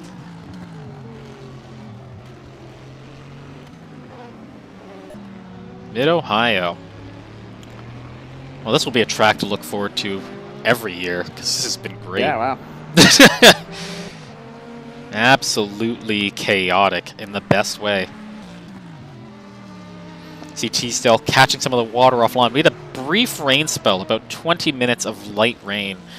Almost just got wet enough to justify going to intermediates, but as we had Derek McCord on earlier, wasn't quite the time for it. Let's, let's talk about Teasdale. Let's just take a lap around Mid-Ohio with Teasdale now. We haven't had a chance to do that. So here we are, just going on the front stretch. That's the finish line. We started actually on the back stretch, which is not uncommon at Mid-Ohio, through turn 1. Don't want to touch the inside curb. You can run the car to the outside curb, though you got to be careful you don't touch the grass. The grass will eat you alive. Now here we go into the keyhole, one of the best passing zones, one of the best opportunities to get a good pass or just get past some traffic. And then you got to get a good run now onto, this is where the start line is going to be. You can just see it coming up there on the left. Fastest part of the track. Seen lots of cars side by side here, and now we're getting into turn 4. And that's China Beach just on the outside. That's eaten a lot of cars this race. Very easy to get that wrong or have some contact. Now here we are into turn 5. That's sort of like elevation. You lose all of your traction. We've seen a lot of cars go off. We even saw the leader go off there. That was the 57, I believe, of GRG. Now through the S's into turn 9, then we're into Thunder Valley. Is Ericsson slow there in front of us? Yes, he crashed, man. That's what happened there. I just came in and saw him slow. I think he went too wide or something because he was so slow suddenly. Here I am like, oh, he's off again? Oh my goodness. Wide, he's wide. Is he slowing it down? And he stayed up from the wall. Tap the wall. He's got a lap. He's going to keep going though, so I guess he's not too damaged. He could have gone to the pits if he needed to. He's got a lap on Silvassi. Yeah. The way this track has eaten people alive, it's no like position is safe. As the track's evolved, it's just been worse for the track. Yeah. Most tracks get grippier. Mid-Ohio's just gotten scarier. It did rain. That is true, but we're at a point now where it should be basically dried off. I know, rubber it again. I don't know. I don't know, maybe we'll have a chance to get an onboard lap later in its entirety, because, geez, there's never a full moment to, like, justify it or, like, do it safely. Ericsson's been going flag to flag thus far, so just gotta keep it safe. But he's been so aggressive in traffic, and maybe that's part of the reason he has such a big lead, but it's risky, man. I think it might have been the reason why he went too wide in the third sector. Yeah. Of course, he roasted his tires, and then next to the carousel, he went to go brake a regular braking point, and that was a no-go. For to trust Derek McCord, everyone has to pit again, basically. I would trust Derek McCord. We've lost half the LMP2s, basically. Just to internalize that fact. It has been pretty tragic for the top classes. We've literally lost half the LMP2s. Wasn't almost, it literally is half. Jesper Eriksson getting around. That's Coleman there. Putting another lap on him. Now through that really, really treacherous turn 5, which has claimed so many lives. It's been a rough race. Scott Vincent into second. Been a pretty good race for him. It's the OTL Racing number 21 car there. Yes, it says MPI Zan Show, but it's an OTL Racing car. OTL, I believe, is the VISC partners in hosting the server, by the way. So a big round of applause to OTL. If I'm not mistaken, and it's another group entirely, then I'd feel terrible, but I do believe it's OTL. Yay. Teasdale has taken 6 seconds out of Ionic Basila, and it's starting to look like he's actually in range to catch the second place Porsche. So absolutely great run from Teasdale. AC Sim Sport cannot be displeased with this drive. The car still looks like it has a lot of damage on it. Not from, I think it's from just the race, so I wonder if that's just slowing him up, just got crumpled all over. Yeah. Very possible. Daniel Kirby comes in for a pit stop. That will probably be Kirby's last stop. You're definitely... This is GTE. Pit now, my go goodness. to the end. What Yeah, happened? Ericsson is... It's just the way Ericsson throws in this car, I just wouldn't have... I don't know if I'd be so... I don't know. liberal Ericsson... with my car's safety. Ericsson is fast, but yeah, that's his driving style, though. If you were watching him at Portland, yeah. he just... Like, just full 90 degrees, throws it doing in. what Senna told all of us to do as little boys. If there's a gap, go for it. Unless... otherwise, you ain't racing. He's just going for every gap. And if he's also doing that move where you go for the gap and you know it's not there, but you just trust that the other guy's gonna... Get out of the way. Yeah. Yeah, we've seen some people flash Ericsson, like, what are you doing? And But he's he's- like winning. Yeah, and he's winning, so it's working for him. He's on his 100th lap right now. Wow. Not a lot of time left to go in this race. Kirby on the back of Rosasa there. No. Nope. Oh wait, okay, it just updated. It said there was 30. It said there was 0.5 seconds between them. It's actually, Whole sector. yeah, it's a sector. Woof. Kirby all Oh, sorts Kirby, of out of yeah. shape. I would let an LMP2 by that's why.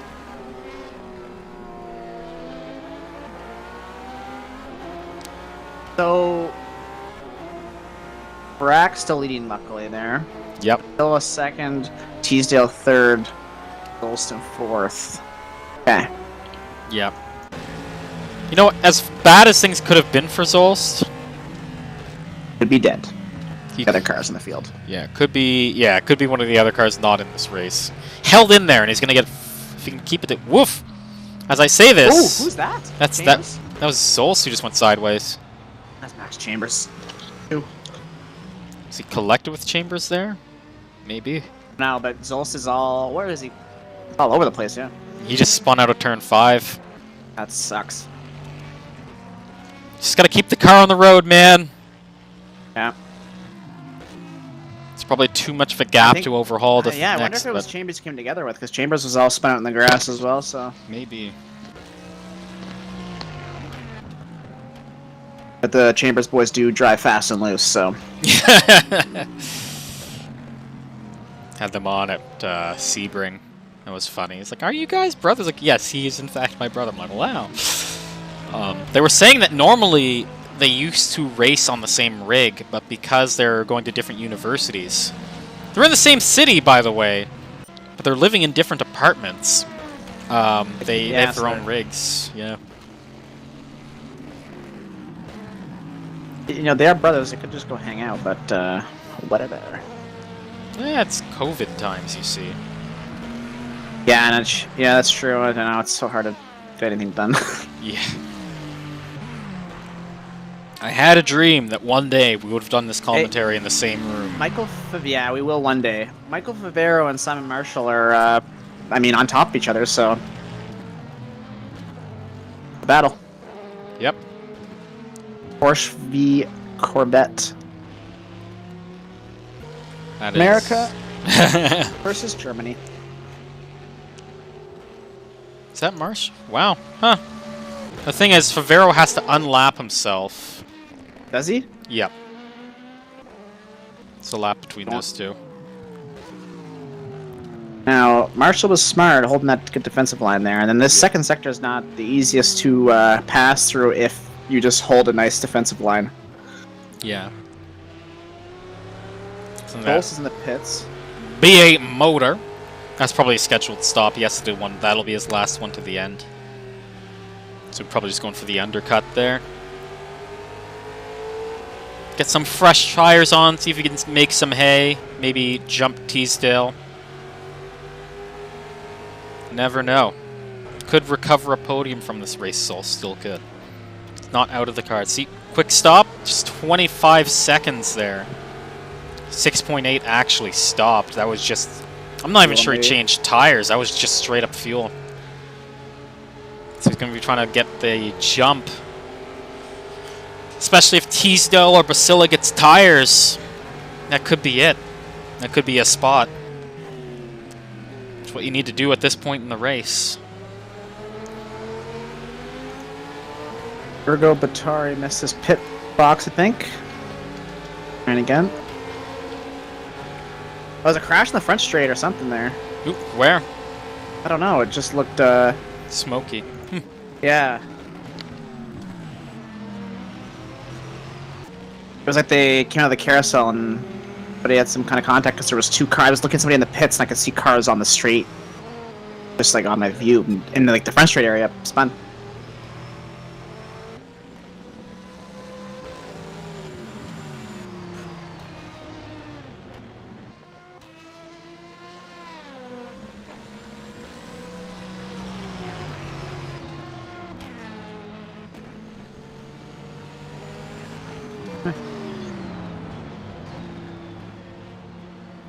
Oh man, Ericsson came in contact there with that Porsche. See that? Oh man, Ericsson just came together with the Porsche, so not good.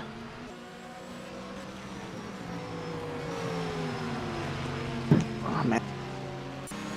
Also, is that Silvassi right on top of Ericsson? Yes, it is. So Silvassi, I don't know if he got lapped recently, but I think Silvassi here is trying to either unlap himself or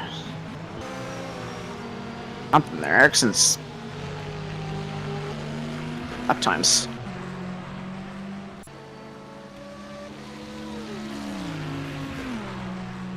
Oh man, never mind.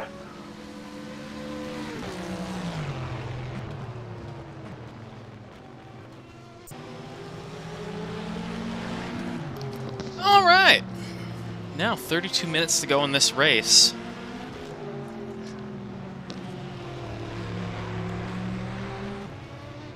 Not a lot of time left to make anything happen. See Farkas in for his last pit stop. I'll carry him to the end. If it's scheduled, at least. One might hope it is. Teasdale's been slowly losing. Silvassi, Go ahead. it's going slow. He got like a 115 last, and Ericsson went 112. Wow. The thing is, that's the same pace. So you say that Warnders is a second a lap slower than Silvassi. Yeah, it's like Ericsson did a 110. Just did a 110. Yeah. Silvassi's just did a 112. Marconi's done 115. Vincent's at 113. Right, they're all over the place right now at the lap times. Mm-hmm. It's traffic. And they're all pitting too. Scott Vincent just pit. Yep. Farkas just pit. These are the last stops now for the LMP2 runners. People always missing their pit boxes. I don't know why that happens. Yeah, couldn't tell ya. Yeah, we're getting into the last pit stops here.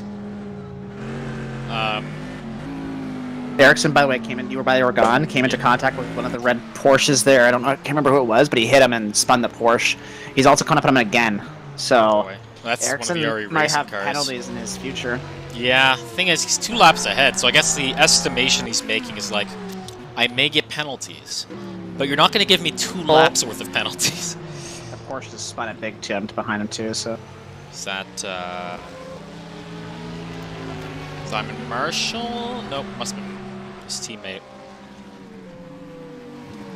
Tommy Teasdale. Nah, Tommy Teasdale's not. That's the Or ACC Kirby. Sport. Kirby, that was it. Yep, it was Kirby. Marshall's getting surrounded right now.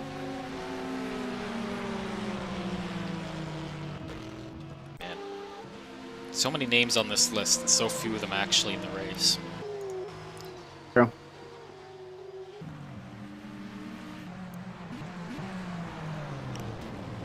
Yeah, if you could have made it to the end just in LMP2, you'd be like on for good points. Yeah, we'll have to see. Whoever DNF'd last will get points, right? So Yeah. Well, there's points for being running at the end, even. I do believe. I said that with the utmost confidence and didn't know if it was true. So, half an hour left to go. Attrition has definitely spread out the field quite a lot. I know, no one's really battling close. The closest gap's like Tobias Bloomshine is just a couple seconds behind Wet Zonus, but I don't know if they're even the same class. It is a DPI versus an LMP2 fight. Yep. So, bragging rights. What Zonus has been flying, though. He's actually made up a lap or 2 laps on Ericsson since he got in the car, but he just came in 5 laps down. Oh, I see. Yep.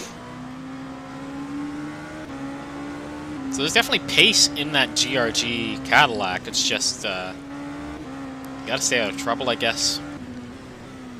And the gap between you can, Brack woof, and... Tobias Bloom's getting off the track there. Oh, yeah.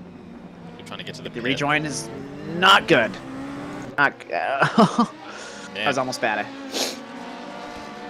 And Max Chambers into the wall, heavily losing a rear wheel. Oof. That is it. You can't replace a rear wheel in R Factor. That car's done. He is stopping on the Yep. exits one of the corners. That's Thunder Valley there. Normally this would be code 80, but You might as well YOLO. just gotta park that car, though. That's out.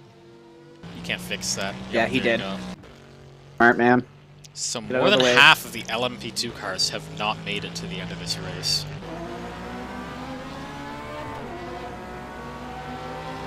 Are Warnders and Sharp on the same lap? Warnders and Sharp, no, 2 laps down.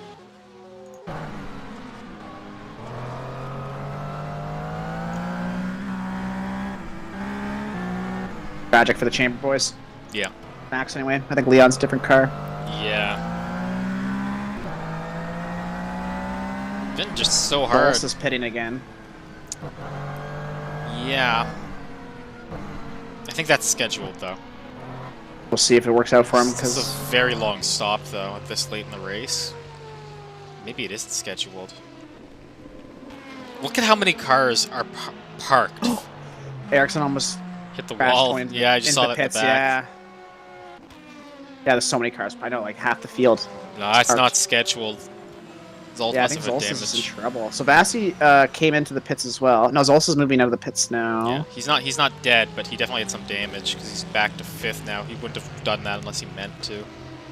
You got to think like It's I guess Bazonis is a lap down on Farkas, but they're still all over him. Random Racing's had a really great race as well. Then we're up to 4th.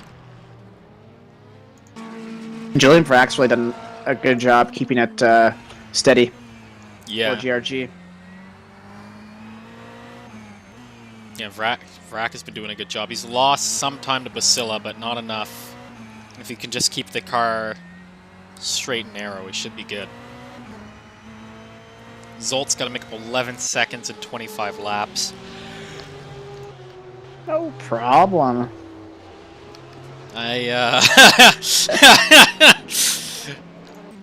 So how many pit stops has Vrack done? Does Vrack have to come in again? Julian Vrack has done. There has been none. He's done 0 pit stops since being in the car. He's in 43 laps so far. Okay, so he has to pit again one more time before this is over. He's just going to do a splash and dash, I'm sure. Teasdale's in. He's got a lap to Razasa. So Razasa just unlapped himself, so Teasdale should be good. This, yep, short stop. Very short stop for Teasdale.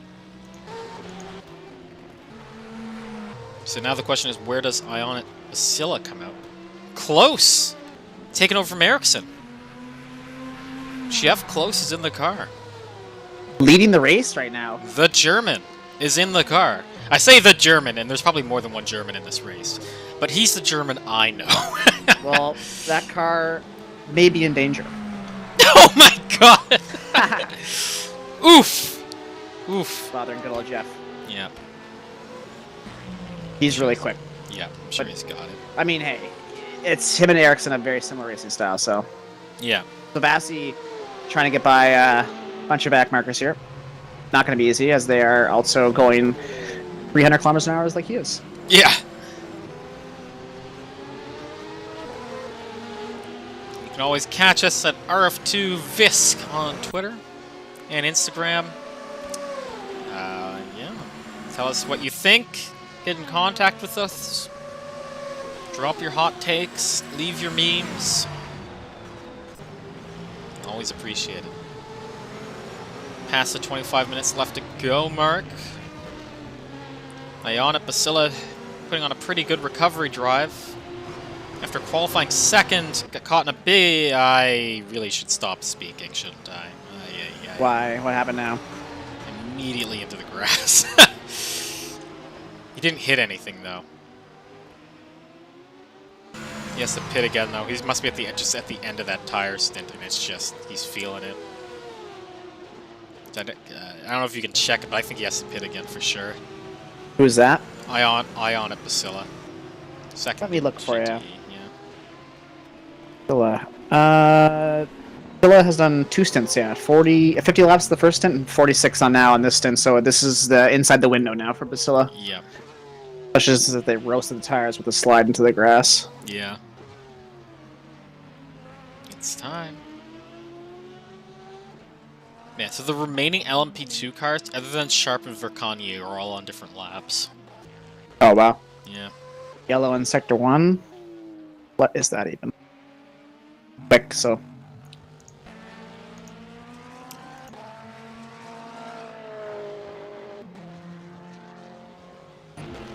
Random Racing probably... Michael Rosasa, Random Racing, whole crew is probably going to be very happy about where that 727 car is at, because this has been a great run. Oh, did Rosasa take over for... Oh, never mind. Shikuchjin, he took over for... Yeah. Oh, Vrac into the grass.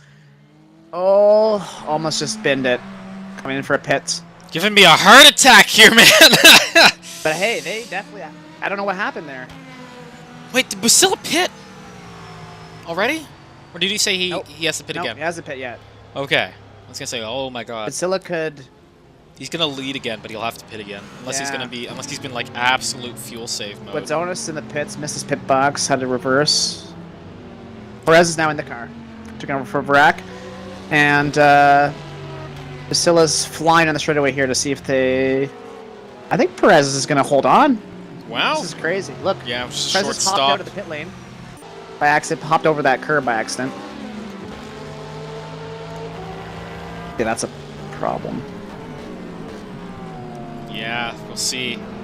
He got the curb there. Basila's all over him now, but Basila has to pit again. So really the question is Teasdale... Can Teasdale catch Basila? And it's really, really close on that. Because we've seen sort of about 20 to 25 seconds. So Bassi's catching Jeff close now, yeah. Yeah. It's 2 laps, so Jeff just needs to keep that car on the track. Make sure all of Jesper Eriksson's hard work is worth it in the end. Still just behind Perez for the lead, technically, but Basila has to pit one more time, unfortunately. Perez is on fresh tires. They're going to be warm now in about, another half lap. It'll be perfect time. Yeah. Thing is, it takes a few laps either way to get yourself back into it. Especially because last time... Yep, there you go. Basila's going off now.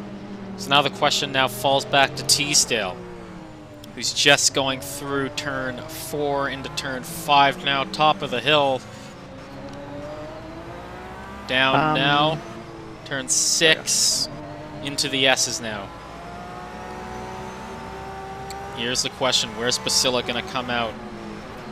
As we come now into Thunder Valley from turn 9. Basila's leaving the... Oh, no. I think Basila's done the tire change. Basila must be doing a full service. This is a long stop for him. Teasdale now through the carousel. Turn 13 now onto the front stretch. Oh my goodness, Teasdale has it. Teasdale is going to go up to 2nd place. What a run. What a run. Basila must be damaged then. 20 minutes to go. He's going to fall to Rosasa at this rate? No, Rosasa's still a country mile behind, but This is a really long stop. Basila must have taken up damage somewhere earlier in the stint and decided to address it now, but I would have just tried to drive through it if I were him and just gone for the fuel. It's out now.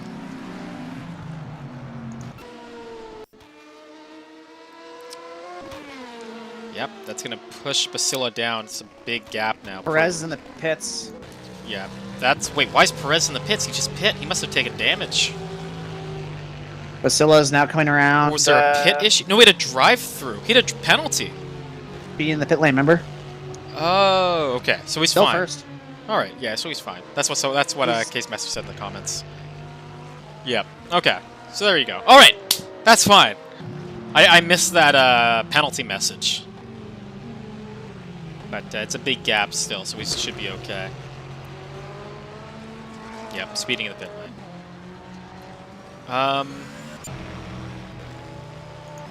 Okay. I thought I saw something in the corner of my eye, but no, it was fine. Everything was fine. Everything's okay. I know sometimes they go into slow corners that makes it look like there's death occurring, but... You're going through a slow So corner. Vassi now is about to unlap himself, and he'll have one more, he'll be a lap down then on close, with 20 minutes left to go. Yeah. Not quite enough, but is a respectable run. Contact! Oh, big contact there. That was, hard It's the to RF2 decipher. HUD. That's the That might have been a RF2 race HUD. incident. Yeah, it's probably nothing lost there. Oh my god, but this is not good right here. No. Oh my- Trying to force the issue. Yeah. Yes, it done in Thunder Valley, but that was stressful to watch. That was one of the points I said we were going to have to watch on the track throughout. That was Seagriff DeVito, I believe. Trying to figure out What is if that that- car? It's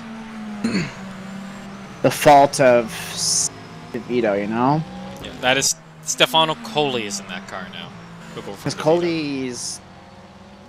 7th. Because Coley moved for Jeff. Yeah. And then Savassi tried going where there was no space. And the small space became even smaller. Yeah. Somebody's off in the keyhole there. So the Corvettes. I don't know if that's Favreau. I don't know, yeah, I think... Man, Yeah, I want to... for all of the hyping of the Corvettes, Zolston They're all 5th last. is the highest placed Corvette right now. Now he's catching up right onto the back of Rosasa, so Rosasa's going to have to drive of his life to hold on to 4th. I don't know if either of these two has to pit again.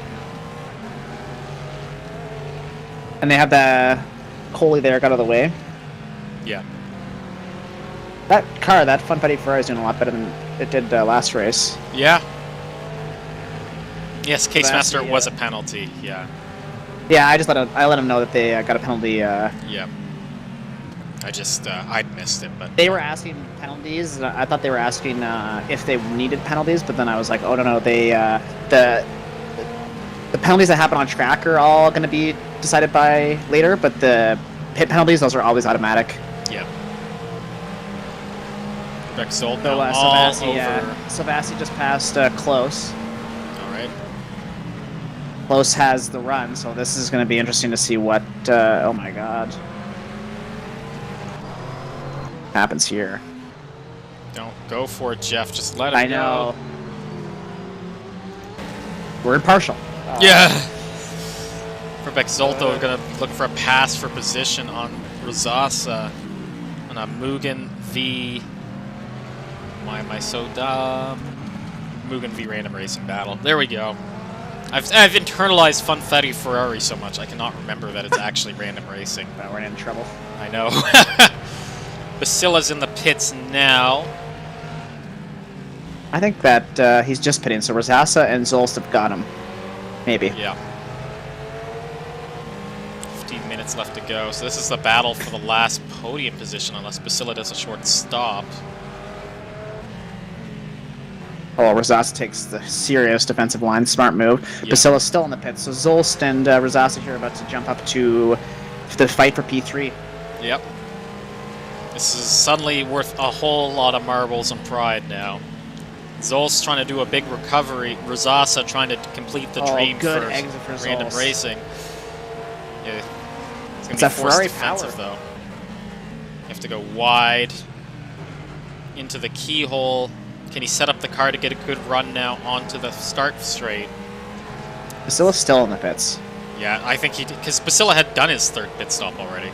So Kirby is going to get a chance to try to unlap themselves at least a little bit. Yeah. Oh, here goes Zolst! Here goes Zolst! Is he through? No, Rosasa! Side by side. Great defense through 4, and he's back in front into 5. Beautiful. Amazing driving. Yeah, absolutely beautiful. Now Zolst, though, lots of pace, but there's nowhere to go through in the S's. Thunder Valley now. He's got a great run through Thunder Valley. Can he get it on the outside now? A little bit of grass. 10 into 11. He's got it, I think. Sweaty, you're sweaty. Zolst has it. Amazing pass there. Through the carousel.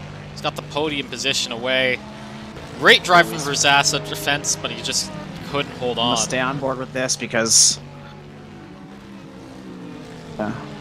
Rosasa's got to be happy though. P3 still for Rosasa. It's 4. No, it's Perez. Oh, you're right. Oops. Oops. Oh, who's that? Went wide there in the. Yeah, Oh my goodness. Always weird. Close got by Silvassi again. Oh, there you go. There you were underestimating the German. Fun to underestimate the Germans. Yeah. It could be very impressive now if Rosasa can get around Zolst, because Zolst has been so fast. In that Zolst is Mugen taking Corvette. Zolst's entrances next to being a little better right now. Yeah. Who knows what tire wear? Like, I don't know. Us to see how many laps he's into those tires. Nope. Drive-through penalty.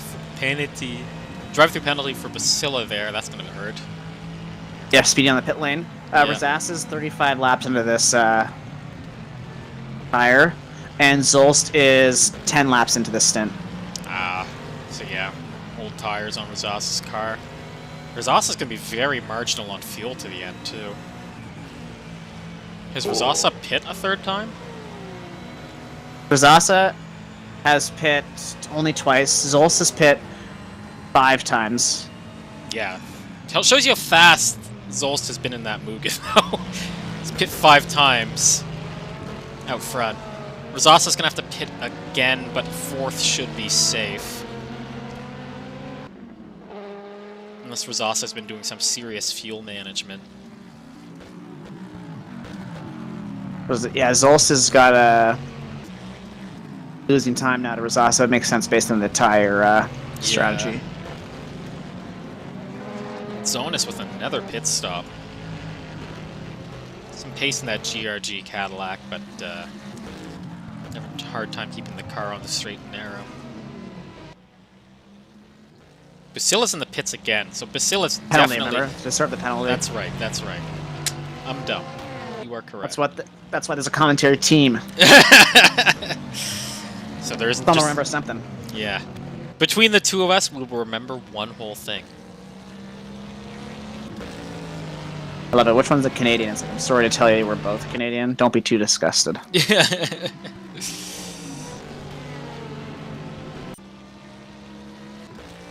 Mugen and Mugen there.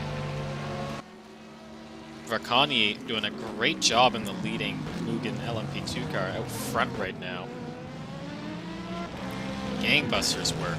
And I'm almost impressed. It's like serious, but like it seems like Jeff Close now and Sebastian are almost having like a fun race between the two of them, even though they're totally on different laps right now. You know, because they're both lapping so quick, really quick right now. Like Jeff just got a 109 flat, which is what the qualifying time is, and he's like laps into a tire stint with lots of fuel on the car. So that's really impressive how quick they're going.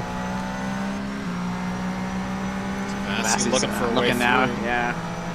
Goes to the outside. Oh. He decides better about it. Tried Jeff to do the taking Nigel oh, Mansell. big lock from close. Oh, Bit of contact. Whew. That's what you want to see. Spicy. And you can just see what Zonas getting into this now. In the background.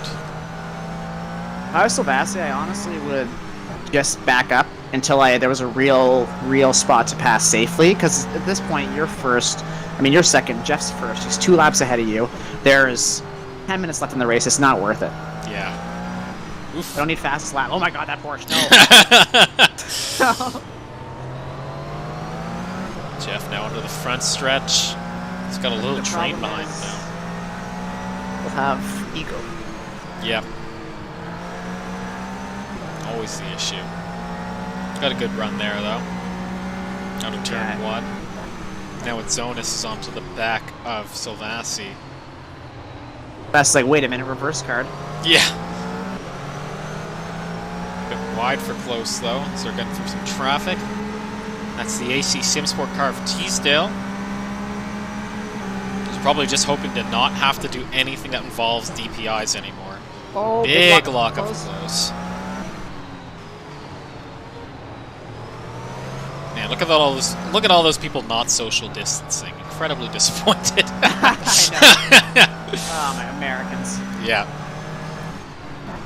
Of course they wouldn't be. It's Ohio. Of course no one's social distancing. What I'm thrilled is the VISC is putting on seriously good racing. Like, I think every race we've watched has been so close the whole way. Like, the races, the 24-hour race, I think 1 and 2 are neck and neck for literally like 15 hours. Yeah. Just exciting. Yeah, those 2 DPIs. Sebring was exciting. Portland was so exciting. That was also awesome. Yeah. Only Wow, tragedy. this is- Yeah, go ahead. No, I'm just excited. This is like watching Silvassi here and close just race on the track. They are, and what's Zonas behind them. They're like at a whole nother level.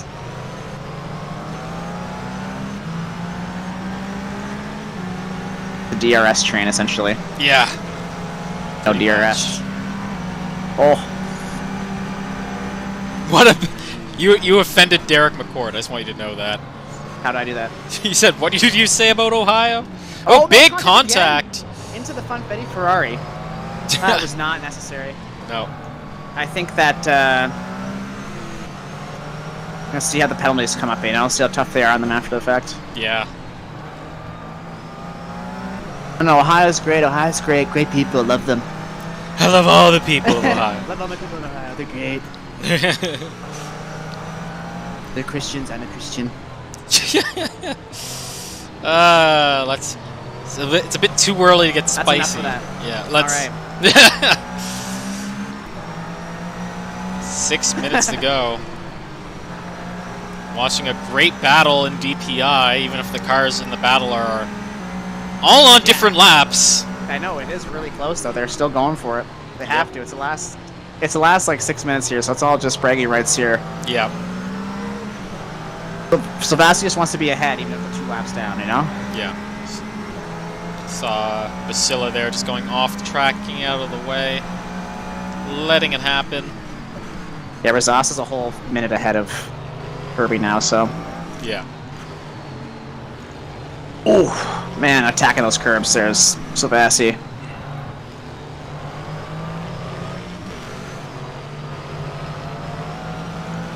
My. Oh my. Jeez, cutting through the field. You can see a big thing that's happened, though. As you can see, Close had... Whoa! Drifting way off Silvassi. But Zonas is through. That was a great save. Yeah, I can't believe he saved that. Holy. Now we're gonna wet Zonas is all gonna try his chance on that. Might as well go You got for your it. chance, Silvassi. It's my chance now. My chance now. Other lap traffic in front of them there. Yeah. I am shocked Silvassi said that is legendary. I would have just died into the wall. I know! It's a great save. Jeff Close took over from Jesper Eriksson to inherit the lead in DPI. Zoltan Verkani. Yeah, here comes Zonas. Going to try and unlap himself. Going on the outside into turn 4. Oh, that Porsche there has made it not a good move. Yeah, that was for the best. That was Kirby there, I do believe. Here's Silvassi back to try to... Yeah. Set that wrong right. So the thing that's annoying if you're with Zonas is you're now getting blue flags from the guy you just got around. Yeah, but they're at this point the flag shouldn't matter. Yeah, it is. So the thing that's cool about DPI and, well, IMSA in general is you're allowed to race to unlap yourself. Is the light flashing on what Zonas' Cadillac? I wonder if that's always been the case. I've never actually seen the Cadillac from the front for an extended period of time. I do love that. Woof! Getting out of the way of Perez! Yeah, That Perez must is have trying been to win his race for Yeah. TRG finally. He's like, please. Just let me have this. My other teammate lost a wheel by somehow. They just like didn't put it on in the pit lane, it seems like. I just forgot about it. He Someone's said, you're getting fine, fired. you're fine. Go, go, go. Did everyone Oh, we put need it? a back wheel. Yeah, I forgot about I that. can imagine the wheel guy holding the wheel and the guy with the gun being like, what? Thing is, in R-Factor 2, if you lose the rear wheel, it's done. You can't replace it. You can only replace front wheels. Is that because of the way the cars are working? Like, it's just too much damage? Like, front wheels are separated, maybe? I think it's just the way the game is designed. You can't replace the drive wheel. Yeah. So you can replace, like, a wheel on a, Well, because they don't turn the back two wheels, so it's like a solid axis, right? So if you damage it really bad, you have to replace like a whole back axle, Yeah. and that's just not something that happens. Yeah. I wonder how the tire wear is now. It's probably brutal. That's why Silvassi just had the worst moment of his life a second ago. Yeah. Corvette is in trouble. Mm-hmm. Oh no! Oh, jeez, who was What's that? Yeah, it's Spun trying to move out of the way. I feel bad. DPIs are scary. Push you out of the way. The Vittori maybe, or Favero? I'm trying to figure out. I'm one of those poor guys. Board with the Mugen of Patrick Silvassi, just on the back he has end of a this good fight. He has one of the best views of the day Yeah. here. 2 minutes and 42 seconds. Good on Jeff Close for just getting in the car and making it stick, you know? Yeah. Doing a great job. It's no stress on him at all, you know? The one guy just drives the whole race first, killing it, and then, okay, last 20 minutes, good luck to you. Oh, here goes Silvassi for the Wow. move. Gets it done on Watsonis. I think they're Nope, side by side it's right not done yet. Some contact there, big contact. Another big bit of contact. Man, these two That's gotta gotta calm realize. down, though. now. But Asa's got to realize that there's cars beside him. He keeps turning in. Yeah. You also gotta realize there's 2 minutes left and you're in second place. You're fighting a guy who's 2 laps down on you. With my honor. My honor. Wow, the other DPI has joined the fight. Sonveld has joined this fight. You're like, just let me through. They're making it exciting for us. Yeah. Savassi going for it again. Does he have it? Does he have it? Yes, he does. Watsonis lets him go. Nope, he braked late. Let's see. Oh, yeah, I was going to see if Zonas was... I wouldn't say that Zonas let him go. Yeah. Say he's... Just a really good braking maneuver there. So, Zoltan Varkani. We So didn't we're really in talk our about last it much. lap here. Yeah. Soon. We haven't talked about Varkani much. Kind Absolutely. of running a steady P3. Yeah. Steadily in P3 overall, and steadily going in first in LMP2. He's going to be pretty happy with this run. The Mugen squad have done really well in both GTE and LMP. Well, GTLM. It's GTLM, let's be honest. Vassi's going for it on close and his contact with him. Why? That's terrible. Yep. He just tried to go inside of him in the middle of a corner where there's just no way. Yeah. If I was close, I would be blocking this dude. So Vassi gonna go for it inside, outside, locks up. Not pass. Man, he's racing very hard to unlap himself. This is the last lap these guys are on. Yeah. But he's got 2 laps down, so I don't know. Yeah. He has to unlap himself twice. But here we go. Through Thunder Valley for the last time in DPI. This is it. Close Oh my has god, it. why? Why are you doing it, What are you Silvassi? Yes, it's not good. There's gonna be penalties out the wahoo after this. You don't have Alex here to tell them that absolutely disgraceful. Yeah, But there we go, Jeff Close taking it home in DPI. Great run from Close. And then we go on board with Zoltan Varkani, working on around his last lap. And of course, Perez, who's actually going to finish the race before him technically. GRG finally going to get a win in the VISC. Don't say that yet. Don't say that yet. You don't say that. Not with the way this race has gone, I guess. And Here he Ramiro goes. Perez comes around the last corner, flying down the straightaway, and that is GRG's podium. That's And the they win win today. That Yeah, is that's when you say GRG's it. win. They get out of the last corner. Well, here comes Zoltan Varkani. This race in LMP2 could go either way. We still don't know. Anything could happen. But yes, here we go, Zoltan Varkani, and there you go. It's a win for Mugen in LMP2. And there you have it, folks. The VISC Challenge in Mid-Ohio, it was a challenge, I'll tell you that much. Photo Amazing finish. work. Photo finish. Funny. I mean, they did all come over the line pretty quick beside each other. Yeah, they That's did. fun. Jeff Close winning that overall. You're going to choose a time to spin at the carousel? That's the time No, to win. he's doing his celebratory donuts. Yeah. Yep, Amazing that's work out. from Close. Victory lap. Gotta go around again. Yeah. Bring it out the window. Grab the checkered flag. Amazing work from There we go. Close. He's gonna Yeah. do it. What a run. Wow, good on those guys, eh? That's really good drive by Ericsson, and a close to close it out. Ericsson pitched a no-hitter for the first 7 innings, and then just Yeah. gave it to Close for the close. Yeah. Awesome. Amazing run. The entire team going to be very happy with that. We've finally could seen an interview, Acura win. We could interview GRG after for the post. We could. Let's see, though. Ask Yeah. ask how they feel about their Yeah. podium. I'll see if we can get Ericsson on Yeah, let's see if we can get Jesper Eriksson in here. the overall win. Let me throw up the overall. Let's see if you can get that. I'll go through the field. And, yeah, see where we're at. So we watch Jeff still doing donuts. Go through the GTE field right quick. Ramiro tire Perez life. with the win. Yeah, look at those tires. Smoking back of the car. They're going to be angry about that engine. Ramiro Perez taking the win. GRG Sports can be super happy about that. But my driver of the day, of course, Tommy Teasdale in the AC Sim Sport Porsche. Stood a burnout. Amazing work from him. Pribek Zalt, great recovery drive in the Mugen Corvette.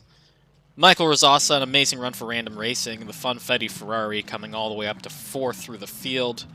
What a really good. That was about. I think that's their best run. Yeah. See the two RE Racing cars there side by side on the finish straight. They're gone though now. Daniel Kirby, of course, in the RE Racing Porsche number 5th. Ion Pasilla had an unfortunate end to that race after qualifying 2nd. Had a good effort though throughout, but just didn't come together. Stefano Colli in the Energy Racing RF2 HUD team number 7, or in 7th there. Simon Marshall in the other RE Racing car. Michael Favreau in the Energy Racing team number 9. I think he was on pole. That car fell down to 9th, 6 laps down. Damian Klein putting that car in 10th. Then we head on over to the back of the field. Giorgio Battori finished the race. Then we got Kevin Vikers, who couldn't get through. Unfortunate for him. He had a great battle with his teammate in the AFP Corvette.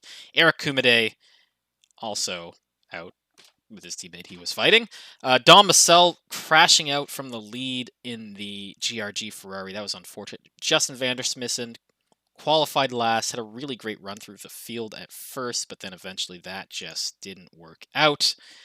Let's see if we can get through the rest of the field, or is it gone? Nope, it's all gone. The results have disappeared. We will never quite know how it happened. Can I do a psych and save this? Nope, that's it. That's it, folks. I don't have the full I don't have the full results. Not gonna lie.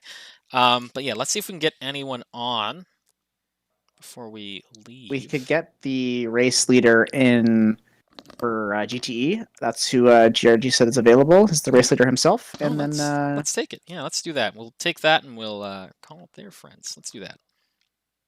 tell them to come on in. Yeah. That would have been Ramiro Perez.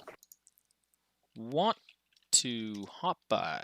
User joined your channel. Nope. Already happened. I already did it. Oh, Wow. Hello. How's Hello. it going, man? great. Pretty good. I Yeah, can has believe to Still feel that. waiting for the team. Yeah. Has to feel good after the team's heartache in the last couple races here to finally, and with your teammate there crashing out, to finally have a race victory under your belt must feel great. Yeah, it's been a tough season so far. Really been doing a lot of work, a lot of progress race to race. Got a nice baseline set up on last endurance. I was in Sebring, and I think car showed well today. We started P3 and 4. It's a nice quali, and then we built from there. Unfortunately, the second car it couldn't finish. It was almost a 1-2 there for a bit, but we made it through. Tough race. How did you find the conditions out there once the rain started to come down? There was a lot of questions about what the strategy was going to be because they didn't know if the rain was going to get any heavier. Would it be too light enough that it didn't have to? We saw some people change, some not. How was you and your team handling that? Yeah. Well, we were checking the rain started when I was finished my stint actually, but the track felt good, and we saw that the rain may not be as hard, so we just played for soft and pretty much wait to see what everybody else was doing. I think I only saw 5 cars going for wets on my class. Awesome. Yeah, there were. Yeah, it wasn't that hard to go to rain tires. Yeah. So how was dealing with traffic? Because there was a lot of attrition that race. Oh yeah, very hard. I think it was constantly traffic. We didn't go a second with no traffic, either prototypes or lab cars in general. Yeah, you got through it. You got through it, man. Yeah, that feels good. So I guess you're really looking forward to the next round of the VISC now. Yeah, we're looking forward for Watkins. Hopefully, get a good result in endurance this time. It'd be an awesome race, honestly. Watkins Glen's a lot of fun. Yeah, really looking forward to it. Awesome. Well, it was great to have you, Ramiro Perez. Great job. Right. Congrats, whole team. Thank you. It was impressive. Shout out to the team and to Sim Stickers, our sponsor, and all the Georgia guys. Thank you for hosting, guys. Awesome. Thanks. Have a wonderful Nice. day. Congrats, man. Great. Well, User left your channel. that's it, folks. I really want to thank you all for coming by and watching the VISC Challenge at Mid-Ohio. It's a lot of fun, lots of chaos, and hopefully we will see you